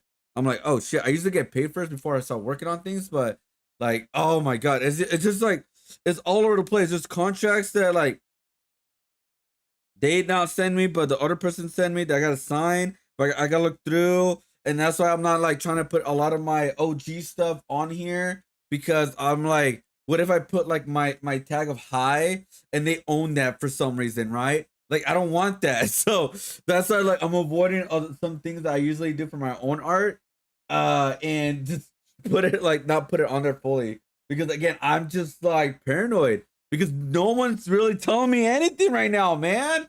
So that's where I'm at right now. So I do apologize, all right? I do apologize, all right? There's just a lot going on behind the scenes right now, right? So it's like, I don't know what to do fully. Like, do I continue? Do I just like let go of it? But I need money because like I need to replace my phone screen, because like let me show you guys what's going on my phone screen. And again, it may last for a while, a month, a year. I have no idea. But you see like it's all black in the bottom, guys. Like it's all black. So it's not all black, but it's darker on the bottom. You can see the line now. So it's like not that great anymore. And so it's gotten worse and worse as soon as the more I've been using it. So it's like I'm like, okay, so I have to figure this out.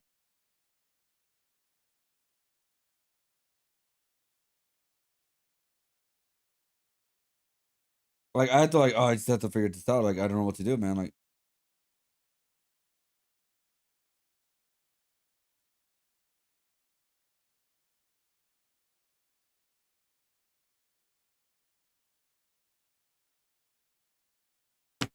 so that's where I'm at right now. So I do apologize. I mean, I know I rushed it, but yeah. Doing my best, guys. All right, let's continue. Let's watch this video. Or yeah, let's watch this video and let's finish this work on this, guys. Stop looking at me, dog. All right, I'm doing my best. Not only be treated like part of the family. From furry ball pits to Twitch. This is the freaky criminals of IRL conventions. Con spinal injuries and stalkers at anime expos, tournaments and conventions have been host to a wide range of scandals over the years. And yeah, you guys might know the big ones, but today I've got an obscure collection for you. The Missing Magic Cards. Welcome to Gen Con. It's North America's largest tabletop gaming convention. This is a Magic the Gathering enthusiast's dream come true. Every year, thousands of players and fans collide in an orgy of card trading, dueling, merchandise shilling, and erotic cosplaying. At these events, not a stick of deodorant can be found, but kinship and friendly folks are aplenty. Well, with the exception of Gen Con 2023. The Heist. The date was August 2nd, one day prior to the commencement of Gen Con festivities at the Indiana Convention Center in Indianapolis.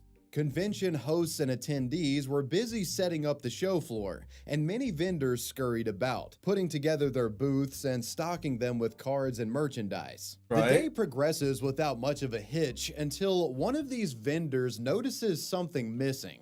A vendor representing Pastime Comics and Games, an Illinois-based games outfit, had briefly stepped away from constructing their booth setup, only to come back finding that an entire pallet, stacked to the brim with his stock of Magic the Gathering cards, was missing.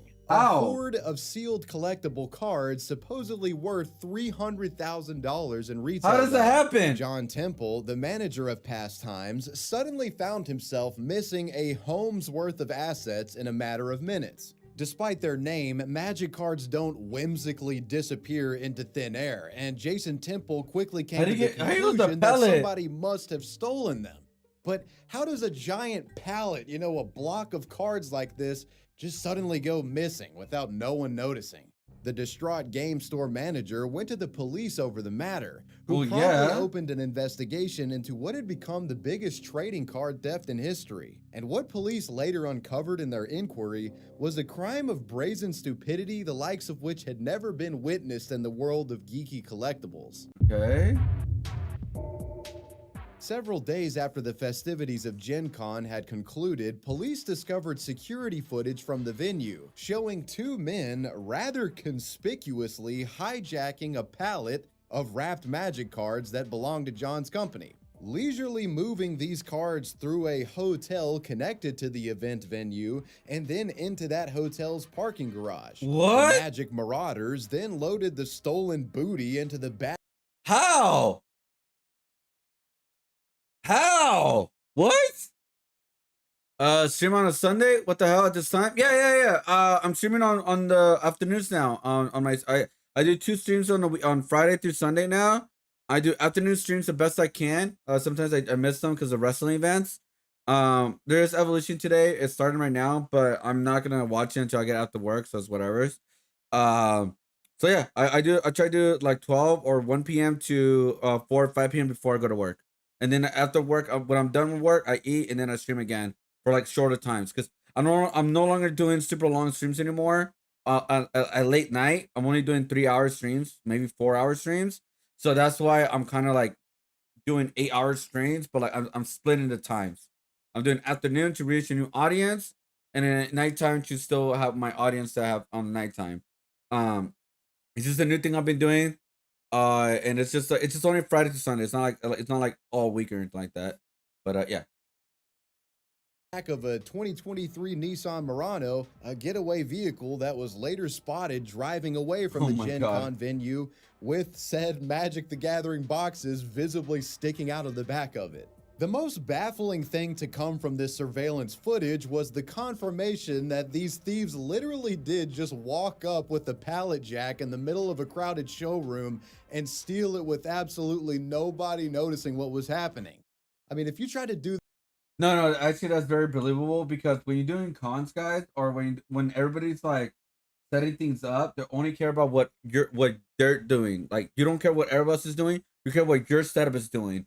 Even when like exhibition, like the exhibit hall and all that, they only care about their section and that's it. They don't care what everybody else is doing. Like if somebody's moving a pallet, they must have moved a pallet for a reason. You know what I mean? So I could totally understand how somebody could like easily just take that pallet and take it out because be like, oh, they're probably not going to use that set of products anymore. They're probably something defected or they just don't have the room for it or something like that. It could be many reasons. That's why no one questioned them when they're walking away with that big ass pallet of cards.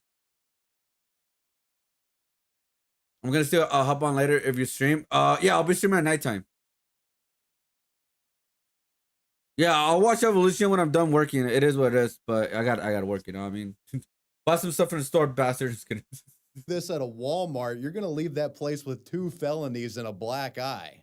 An employee from John Temple's game store remarked on the absurd surveillance findings. Quote, the amount of either courage or bluffing skills that someone would have to just walk into Gen Con and take a pallet and no one stops them, I don't think anyone I know would have the nerve to go in and do that. Well, buddy, it appears that's exactly what happened. And while the mystery culprit's lackadaisical approach may have been successful in stealing the Magic the Gathering pallet, it wasn't so effective when it came to liquidating the pallet for cash. The big break in this case occurred several weeks after the heist, when a New York-based attorney got into contact with the Indianapolis police, claiming he was representing a client who had recently purchased a pallet filled to the brim with Magic cards. Probably just a coincidence, right? The client bought this pallet from some admittedly shady individuals for $4,000, a price he thought was a total bargain. That was until he later saw the news and realized the pallet that he had purchased was likely the infamous missing one from Gen Con. Not wanting to be implicated as, you know, one of the Gen Con thieves, that's when the guy got in touch with the lawyer, resulting in the call to police. On August 25th, the man's attorney invited the police to his office, wanting to show them his client's hoard of potential trading card contraband. Cops would come in and search the comically sized pile of merchandise, which consisted of 115 boxes of Magic the Gathering cards, along with Dungeons and Dragons books and guides, a trove of collectible goodies that matched up with exactly what John Temple was missing from Gen Con. Using information given from the sap who purchased the pallet along with additional forensic research, the 2 suspects were identified soon after. Those individuals being 40-year-old Thomas Dunbar Ain't no way, and dude. 41-year-old Andrew Giam.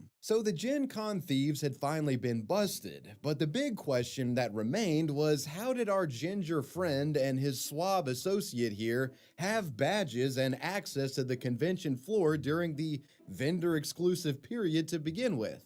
You might imagine that they used some inside connection to sneak into the place, or perhaps pilfered some badges off of someone else and slipped by security with false credentials. I'm editing so many videos per week for all my channels, and it takes up a lot of time. I spend around...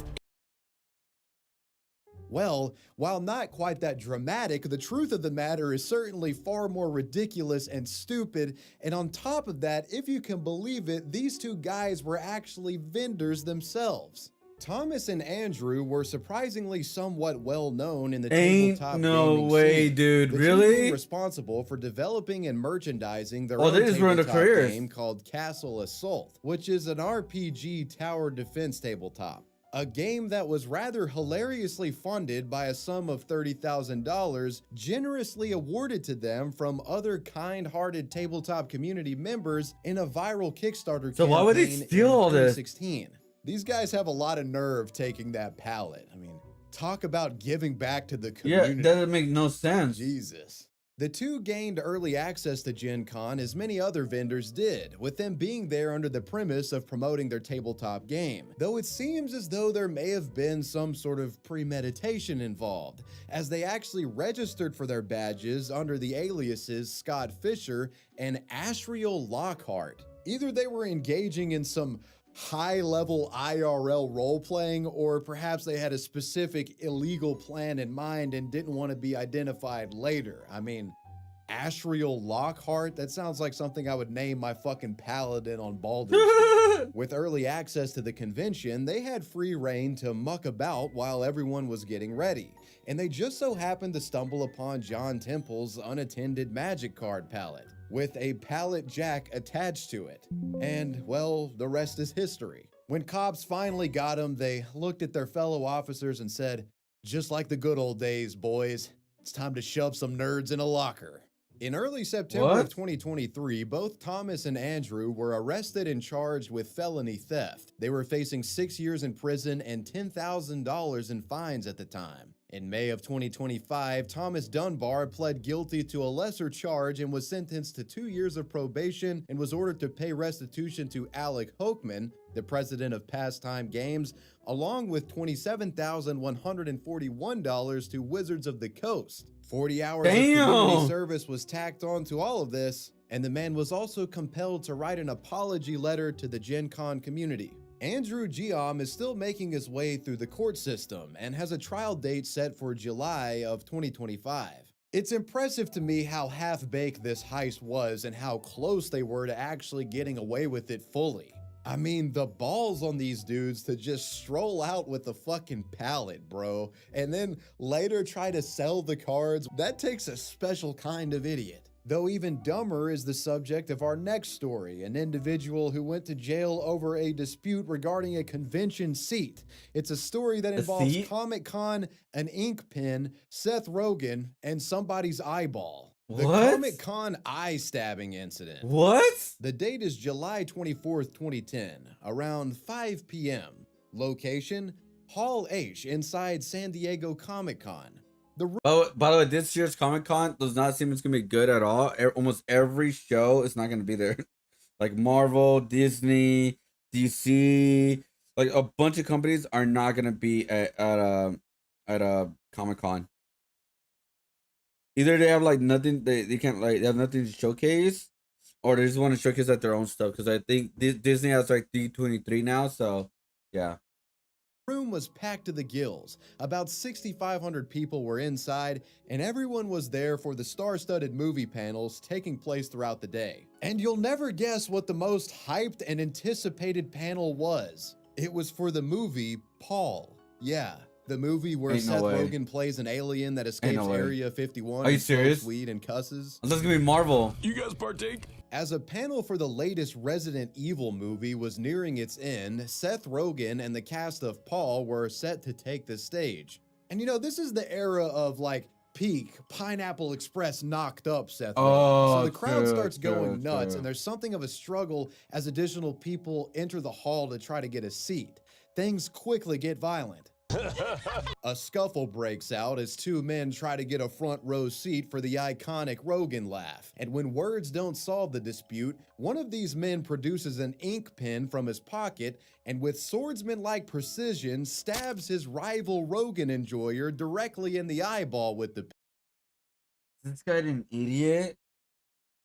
Like, what? What the bro, really? He did the Joker magic trick, guys. Pen. With the Comic-Con combatant wounded, shocked attendees nearby step in and break up the two. You know, I have to say, a guy getting stabbed in the eye at the end of a Resident Evil panel seems rather fitting. The maimed Paul enjoyer is then taken out on a stretcher and sent to the University of California at San Diego Hospital, where he was treated for a laceration to his eyelid. Thankfully, he wasn't permanently blinded from the stabbing. The pin-wielding attacker, who went unnamed in reports, was subsequently arrested and charged with assault. The man was seen wearing a Harry Potter shirt. Ain't no way, dude. Undesirable. To jail by police. In a video which I previously would assume to have been lost media, a man actually recorded the scene at Comic-Con as the attacker was being escorted away. Oh, really? The videographer is initially confused at what's occurred, but others in attendance progressively fill him in on what happened as the footage goes on. Take a look. So Hall H is actually closed. That's why these people are booing. Oh, I guess. Oh, he got arrested for something. I don't know. Anyway, something happened. But anyway, Hall H is closed. So, where's Crystal? What's going on here? What happened? For what? I don't know. He was over there in cuffs for a while. So tell him what happened to Hall H. Apparently there's a health emergency and Hall H is closed indefinitely. And so basically, the guy in there stabbed The guy somebody? who was getting walked away in handcuffs, who had blood on his shirt, stabbed somebody in the Hall H in the Resident Evil. Just like some random person? Yeah, I don't know. That's all I know. Oh my. What happened was that that man stabbed another person in the face with a pin. Ain't no way. Over a seat in the Resident Evil panel at Hall H at Comic-Con. Eventually, Hall H would open back up and the panel for Paul would commence. And while I can't find any footage of cast members or Seth Rogen addressing the stabbing incident, in a subsequent panel for the first Avengers movie, Robert Downey Jr. does make a quip regarding it. Oh, really? Don't anybody stab anybody anywhere until I'm done talking. The following day, Comic-Con's marketing and PR director would make a statement to a journalist regarding the attack, further clarifying what happened during the incident. What happened yesterday with the incident, Resident Evil stabbing? Yeah, there was an incident in the Hall H in between panels. From what we understand, two friends got into an altercation, and the police were there very quickly. Security was there very quickly. Wait, they were friends? Shut it down. I think the whole thing took about 40 minutes from the time it started to the time we were able to go ahead and resume programming in there. From what I understand, the victim of the stabbing made a full recovery, That's and the good. rest of Comic-Con went on without a hitch. Right. The incident going down as a landmark case of criminal activity, at least in terms of Comic-Con. Was it worth all of that for a fucking Seth Rogen meet and greet, my dude? He just needed one laugh. It was fucking worth it. So we got a patient with an ink pen jammed into his eye down the hallway, so I won't keep you too long here. Finding a healthcare provider can be a stressful process, and I think we can all relate to that uneasy at Comic-Con. Next, we move to one of the most infamous cases, involving a man plowing over a parade of zombie walkers. Deaf man runs over zombie role players. What? On July 26, 2014, San Diego Comic-Con's Zombie Walk event was underway. The event is self-explanatory. Folks dress up like zombies, group just up walk. together, and stagger about in the street outside of Comic-Con, making the place look like a scene out of Walking Dead. Was that like an one of the official good thing, early or was this more of a community However, thing? one motorist on the road apparently didn't get the memo about Zombie Walk. 48-year-old Matthew Pachi was on his way with his girlfriend and some family members to Comic-Con. approaching the venue right as the zombie walk was taking place. Matthew, who I should note is deaf, at some point got confused as to where he was supposed to go and ended up driving into the area where the zombie walkers were romping about. What? The deaf driver, unable to pass through the crowd, gets frustrated and starts laying on his horn in an effort to get him to move.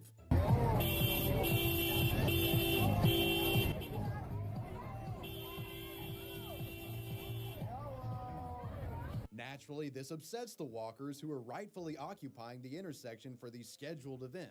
Agitated, some of them begin banging on his vehicle, and when two zombie-dressed men jump on the hood of his car, the driver loses his composure and plows over the walkers. Oh my God.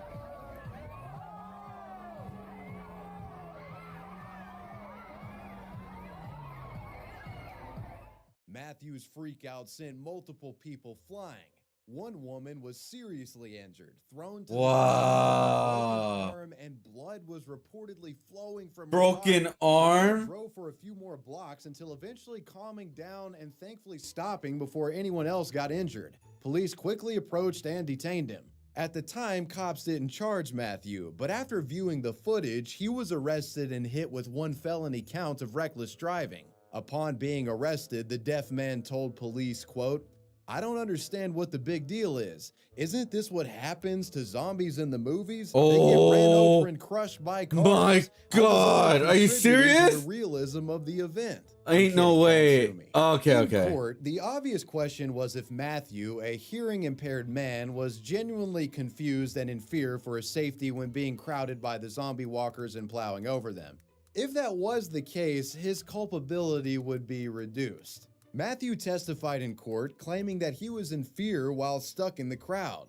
Here he is in court signing his explanation for his actions. The punching of the windshield, everything that was happening in the car, I just felt the car door open on the passenger side. My wife screamed because the back, there was somebody was against the door, and we panicked and we just went forward. A bump, and I didn't know what it was. I thought it was the curb. He did express remorse for the woman who was injured, signing to the court this message of sympathy. Okay, hold up. One of my friends who had their Facebook hacked and taken. Okay, sorry. I could not get her off my mind. On November 4th, 2015, the jury found Matthew guilty for his Oh, crime, yeah. I and he was mean, it's facing on up video. to 3 years in prison. Damn. However, some leniency was shown by the judge given his remorse and the circumstances regarding his hearing impairment. On December 11th, 2015, Matthew was sentenced to 3 years of probation, 60 days of home confinement, and 120 hours of community service. Cosplayers may have been the victims in the zombie walk story, but in our next case, a group of furries banded together and went on the attack.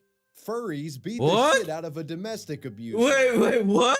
FurCon is an annual furry convention held in San Jose, California, where thousands of furry enthusiasts flock to masquerade as their animal avatars. Ain't no While way. typical headline stories about furries involve pedophilia or animal abuse, this one actually has the furries shutting down an abuser. It all takes place on the evening of January 18th, just outside of the FurCon venue. Witnesses on the street reported seeing a car burning out and driving erratically in a hotel parking lot just up the road on South Market Street. The car then takes to the main road, and furries who were lingering about suddenly hear a woman screaming for help, yelling, "Get out, get out, get out." The vehicle parked close by FurCon, and that's when the group of furries saw that inside the vehicle, a young woman was in the driver's seat, and she was being beaten on by a male passenger, the guy punching her in the face multiple times. Little did this guy know, he had picked the absolute worst place to domestic assault, as these furries were no joke.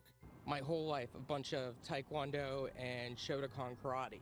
Enraged, the animal pack swarmed the car, ripping the assailant from his seat and onto the curb. A person wearing a pink dragon fursuit subdues the puncher, as others join in to take shots and restrain him. Hey, no, Joe, no, Joe, stop. I told you. What you. the fuck? Put that out and let's go. Joe.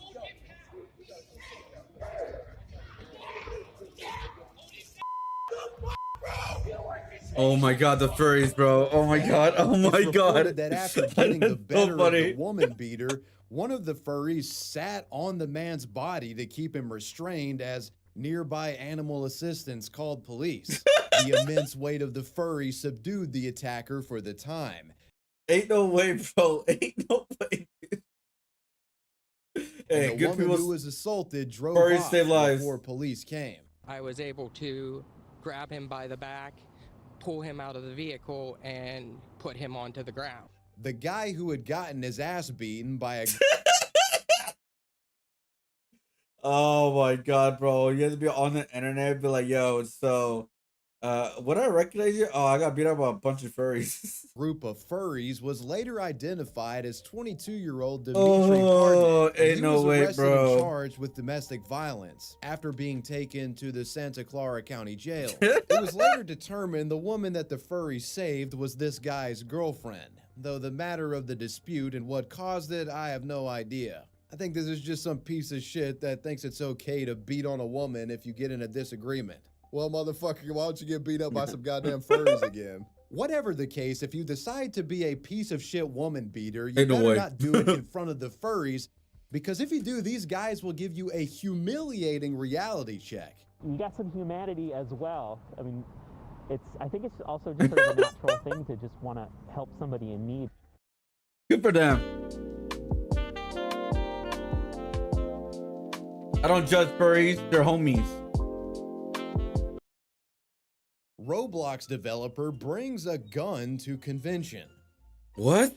The Roblox Developers Conference is an annual convention held at the Fort Mason Center for Arts and Culture in San Francisco. It's an invite-only professional event focused on Roblox developers, creators, and brands. Mikhail Olsen, known in the Roblox community as SimBuilder, is a famous Roblox community developer known for creating the Roblox Vehicle Simulator, one of the more notable player-developed games on the platform. Mikhail has been in the Roblox community since he was a child, joining the game back in September of 2008. But at the 2023 convention, he was about to become known for something far more concerning. It all begins outside of the RDC convention grounds when SimBuilder was confronted by police and abruptly arrested. Apparently, the children's game developer had attempted to access a restricted invitation-only event, and when refused by security, something of a dispute broke out, resulting in police detaining him. Video footage of the seemingly unhinged kids game creator Are you shows serious? the moment he's being escorted away by police.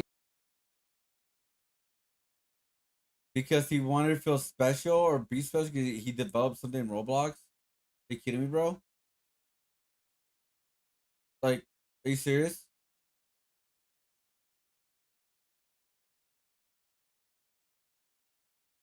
And as you're about to see, he gets testy with the officers, resulting in him being taken to a squad car.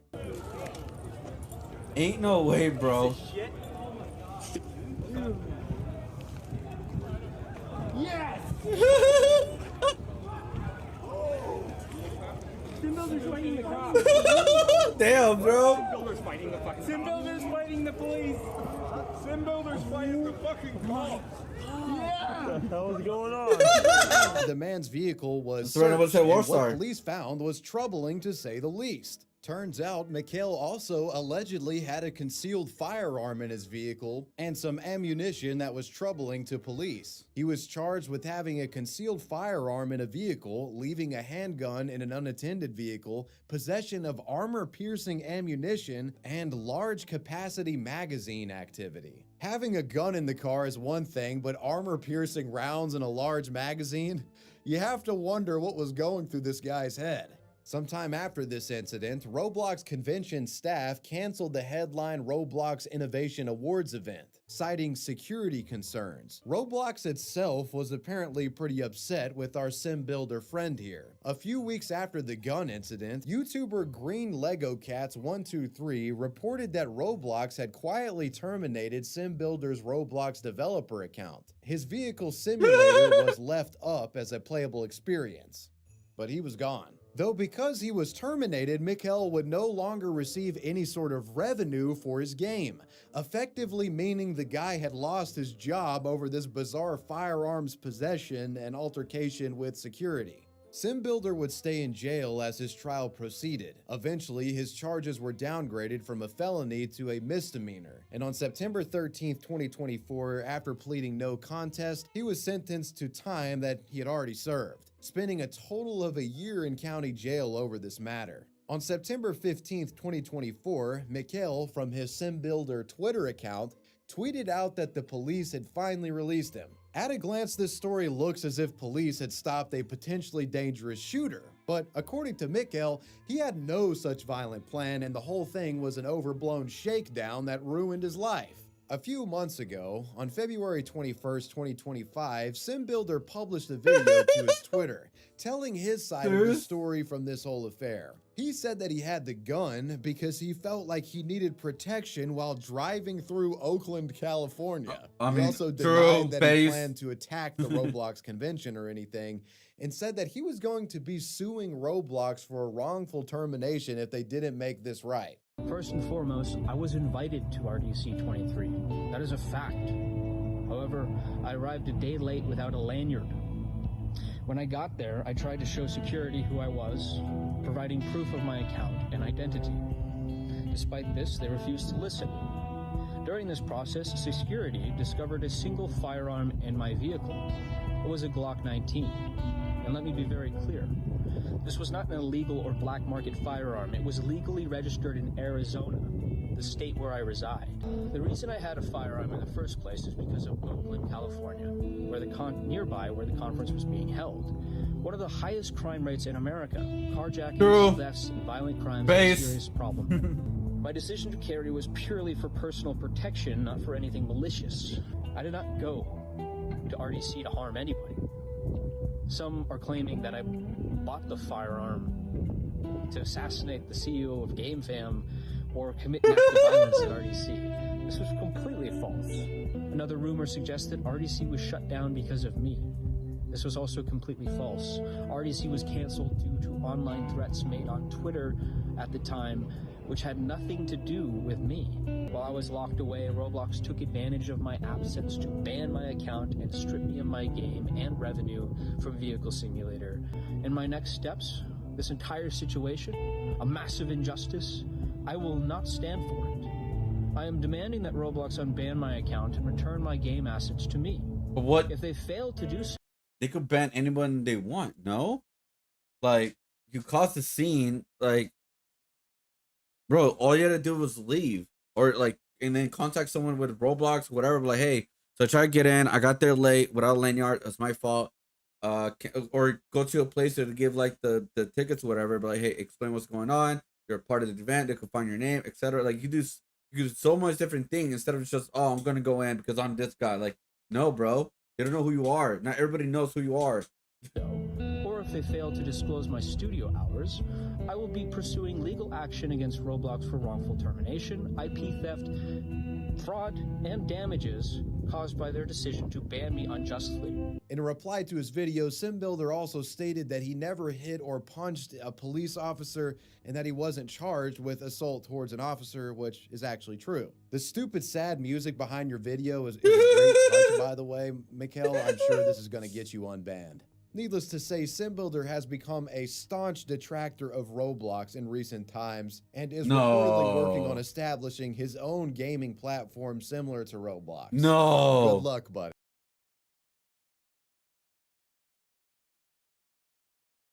My current workflow, make at least comment the automated template for Player API. Use Google Search Design website. Copilot to import fake. Bro, isn't Builder.io? We just watched a video about Builder.io, a big ass scam. Sorry. Great success in your venture. The Roblox community is known to harbor its fair share of child predators, but did you know that professional bowling has a few pedophiles in the mix too? Time What? for another tournament-related story. What? The bowling tournament pedo. What? 35-year-old Brandon Novak of Ohio was a notable bowler with many accolades in the sport, competing in professional bowling tournaments for a span of a decade. In 2016, he won the USBC Open Championship, and throughout his career had finished first in many tournaments, including ones taking place in 2014, 2015, 2016, and 2020. While Brandon is certainly well known for his bowling accomplishments, he's also rather infamous in the world of bowling tournaments for something else. That being the fact that he was arrested on live television for CP charges at an event. What you're seeing on screen now Are you is a clip serious? from the 2024 US Open, a prestigious bowling tournament that takes place every year. No and is way. broadcasted on television Live? nationally in the United States. Without context, this clip is unremarkable. What is remarkable about it actually takes place off screen to the right, as at this moment, Brandon Novak, bowling extraordinaire, is being arrested. You can see bowler Chris Prather sort of stepping aside and looking over at the man's detainment as the commentators do their best to not draw any attention to the bizarre circumstance.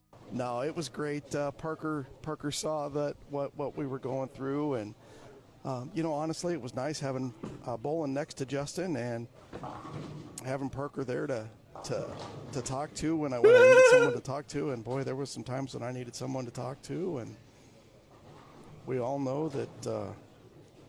Yeah, this it's thing time is to make really up any hard. conversation Turns out, right now, several dude. months prior to entering this tournament, Ross County, Ohio police had put out a warrant for the guy's arrest under suspicion of him possessing CP, allegedly sharing this material on Facebook.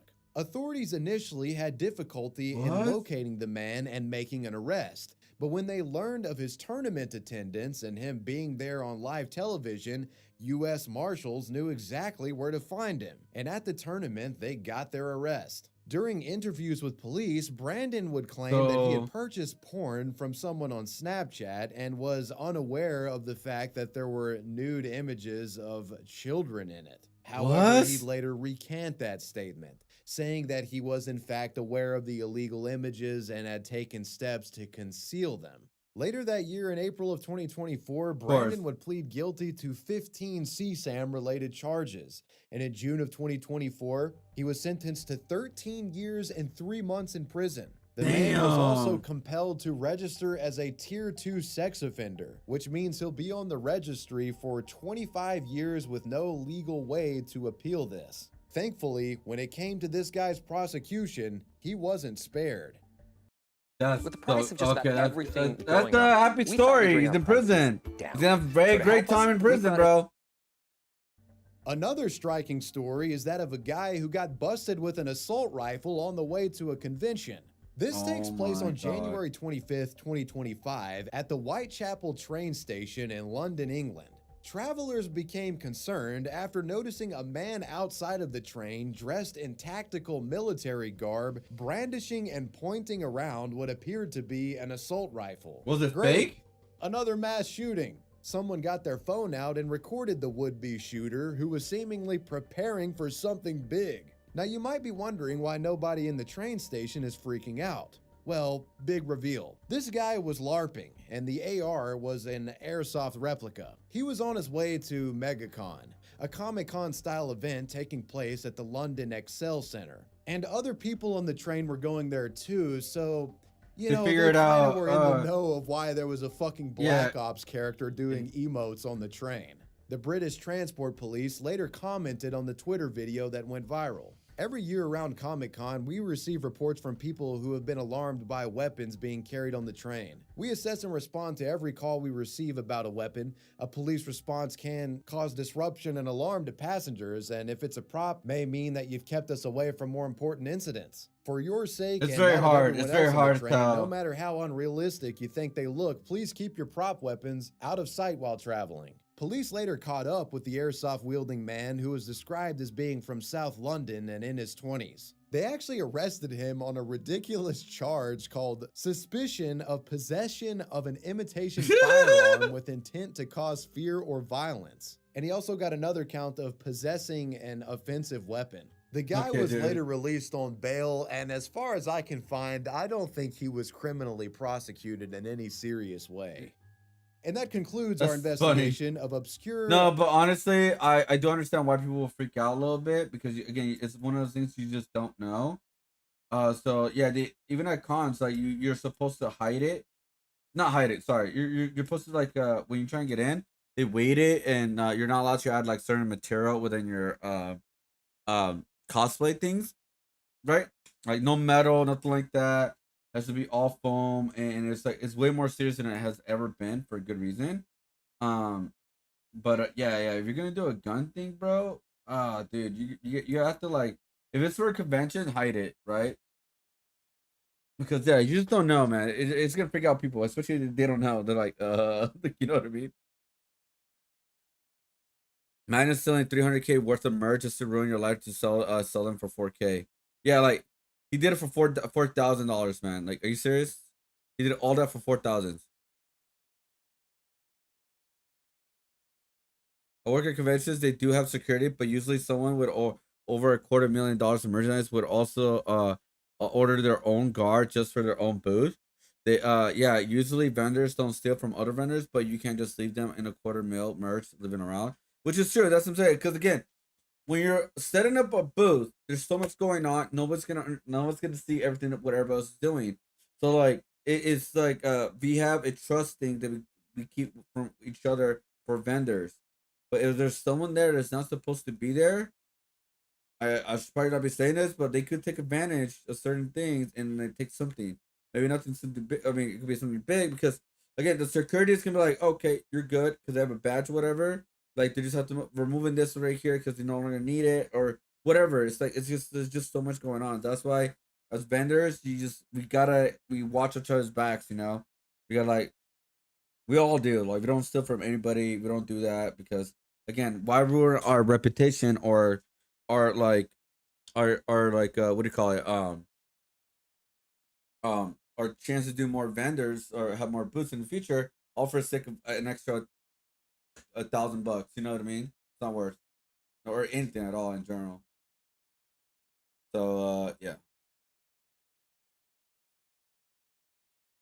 It's hard to stop TanaCon in terms of con disasters. Oh, that's true. TanaCon. Oh my god. All right, guys. So I'm gonna finish some like adding some like blacks into this art piece, guys. We're just gonna listen to some music, and yeah, just kind of just go from there, really.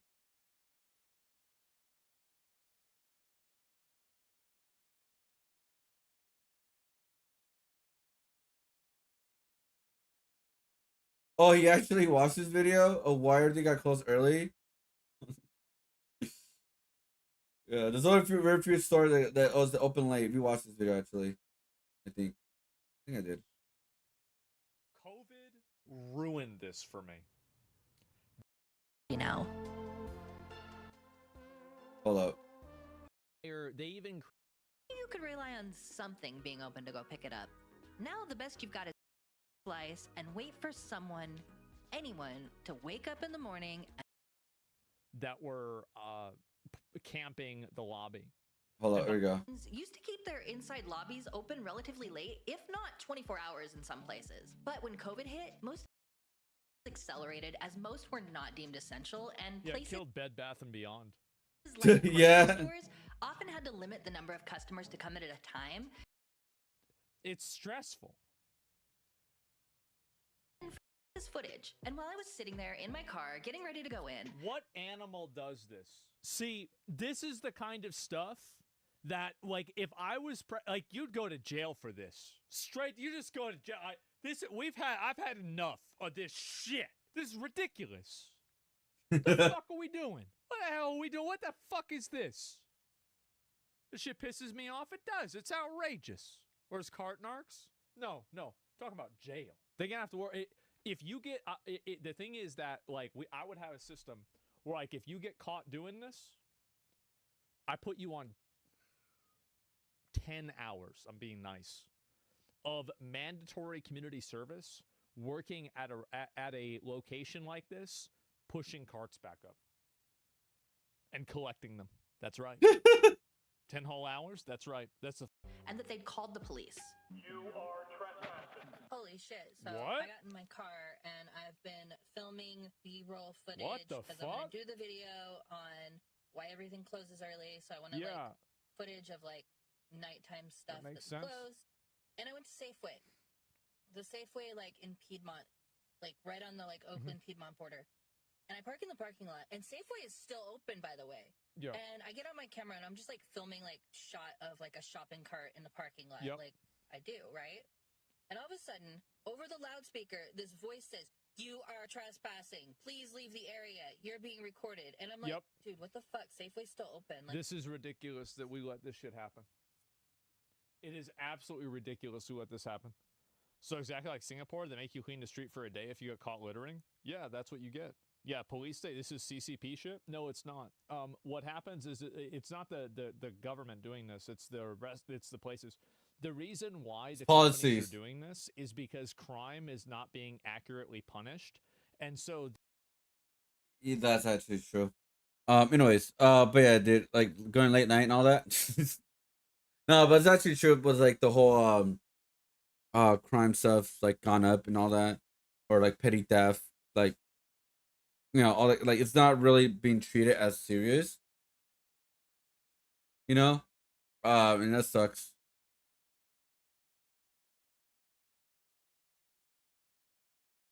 Cause what was it like? Even like we saw those cop videos when like a person got like chased down. They caught her. She's like, "Oh well, you know what? I'll be out in a little bit," because they have that mindset. Because it's actually true. It's actually true. Like they'll be out a little bit. It depends on the county too, by the way. But like, cause like we saw those like that viral clip of like, "Oh, we're in Orange County." Like I thought we were just gonna get a ticket. No, new laws. It's like new laws. I mean, there are some new laws now with theft, where like if you do it, you're going to jail for a long time. You're not just getting a ticket anymore. But that's only on certain areas, not every single area, which is dumb. It should be everywhere. Let's see.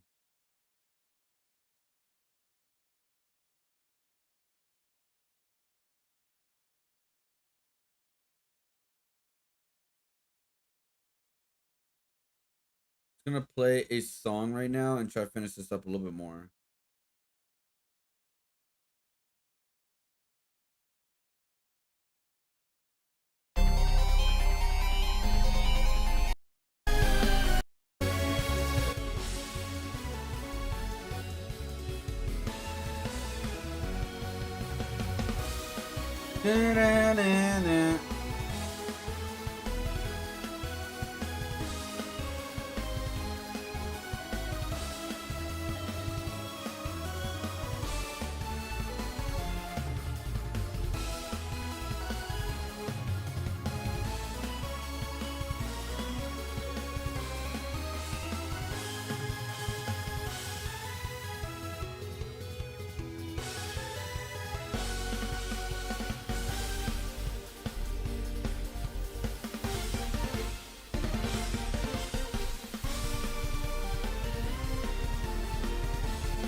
Alright guys, I'm just in focus mode.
Oh, the reason why I'm coloring like this, by the way, guys, now I'm not on Photoshop, because I think they're gonna, I think it's gonna be a screen print shirt. I don't know, by the way. They haven't told me about anything about that.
Let's see.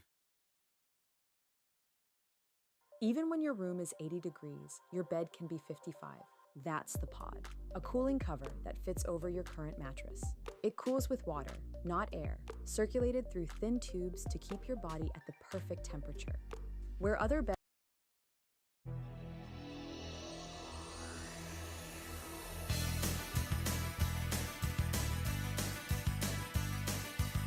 All right, guys, I'm gonna call it here. I'm gonna send him this mock-up, and then we'll see how it goes. Oh my god. Okay. Sorry, I'm like trying to I'm trying to rush it, but not rush it. You know. Oh, it's a lot, guys. It is a lot.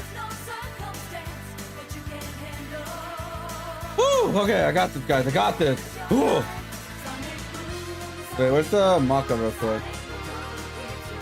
Is it there?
Okay.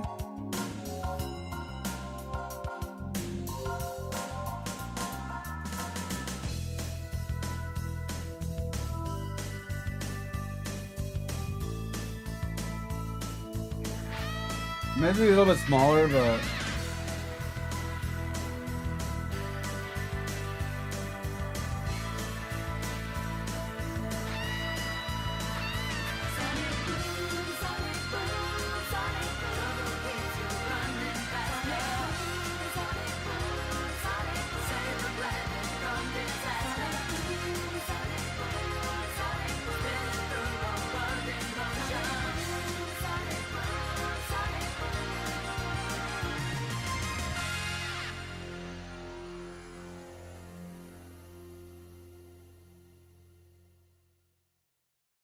yeah, I mean, obviously with the black, I think it looks better. Maybe add a little bit more stars and stuff. But yeah, it looks better. The only reason I haven't done color yet, guys, because I have no idea what they want with the color. No idea if they want color. Like, the only thing I know is maybe add a shading, right? Like add some shading to it. And I built. Let me see if I can find it. What they probably want. Let's see. There you go. Like, so you only have very few things I can use as color, and this is right here, right? So the one thing I can look at, maybe that'll look cool as a shader. It's not the magenta, because we want the magenta to be like it says right here, an accent and brand color used to only highlight something important. So it's like, okay, so I did the reversal. Like I did like the middle would be like the color, or it'd be black, and then all the things for your business will be like the important part of the back shirt. Just like the logo is the important part of enjoy the game. So it's like opposite of it. So so like the logo will be like its own thing. Secondary brand color. So like maybe I could change the middle part into a purple. And then maybe the pale purple or the pale blue could be like the shader for the purple, maybe like just a one shader kind of thing. But again, I don't know anything, so I don't know anything at all. I'm just doing the best I can what they're giving me. And yeah, so because again, like the black should like be the main colors for text and icons. I'm like, oh, okay, so they may want to change that. So I was like, all right, so I'll change that to like black. All right, and then the background is the background colors for like the art, like you know that kind of thing. So I don't know. We'll see. We will see what happens. Easily edit because everything's like most part like separated. But like I even have this part separated too, just in case like if they want to like not there, and I'll add more stuff in the background. But like I said, it's all a process, man. It is all a goddamn process. Like I said, I'm doing the best I can with it. All right, so I'm doing the best I can with the information I got. But I am done for today, guys. I'll be back on around I want to say 10 o'clock because I'll be watching Evolution after I'm done working, and it ends around 7 or something like that. So like 7 or 6, one of those two. But all right, guys, peace out myself. I'll see you guys on the next one. Bye, everybody. Or good night. Or good day. Sorry, I'll be back later on tonight. Hopefully finish this tonight too. Because it's not a big design, guys. So it's like we could finish it.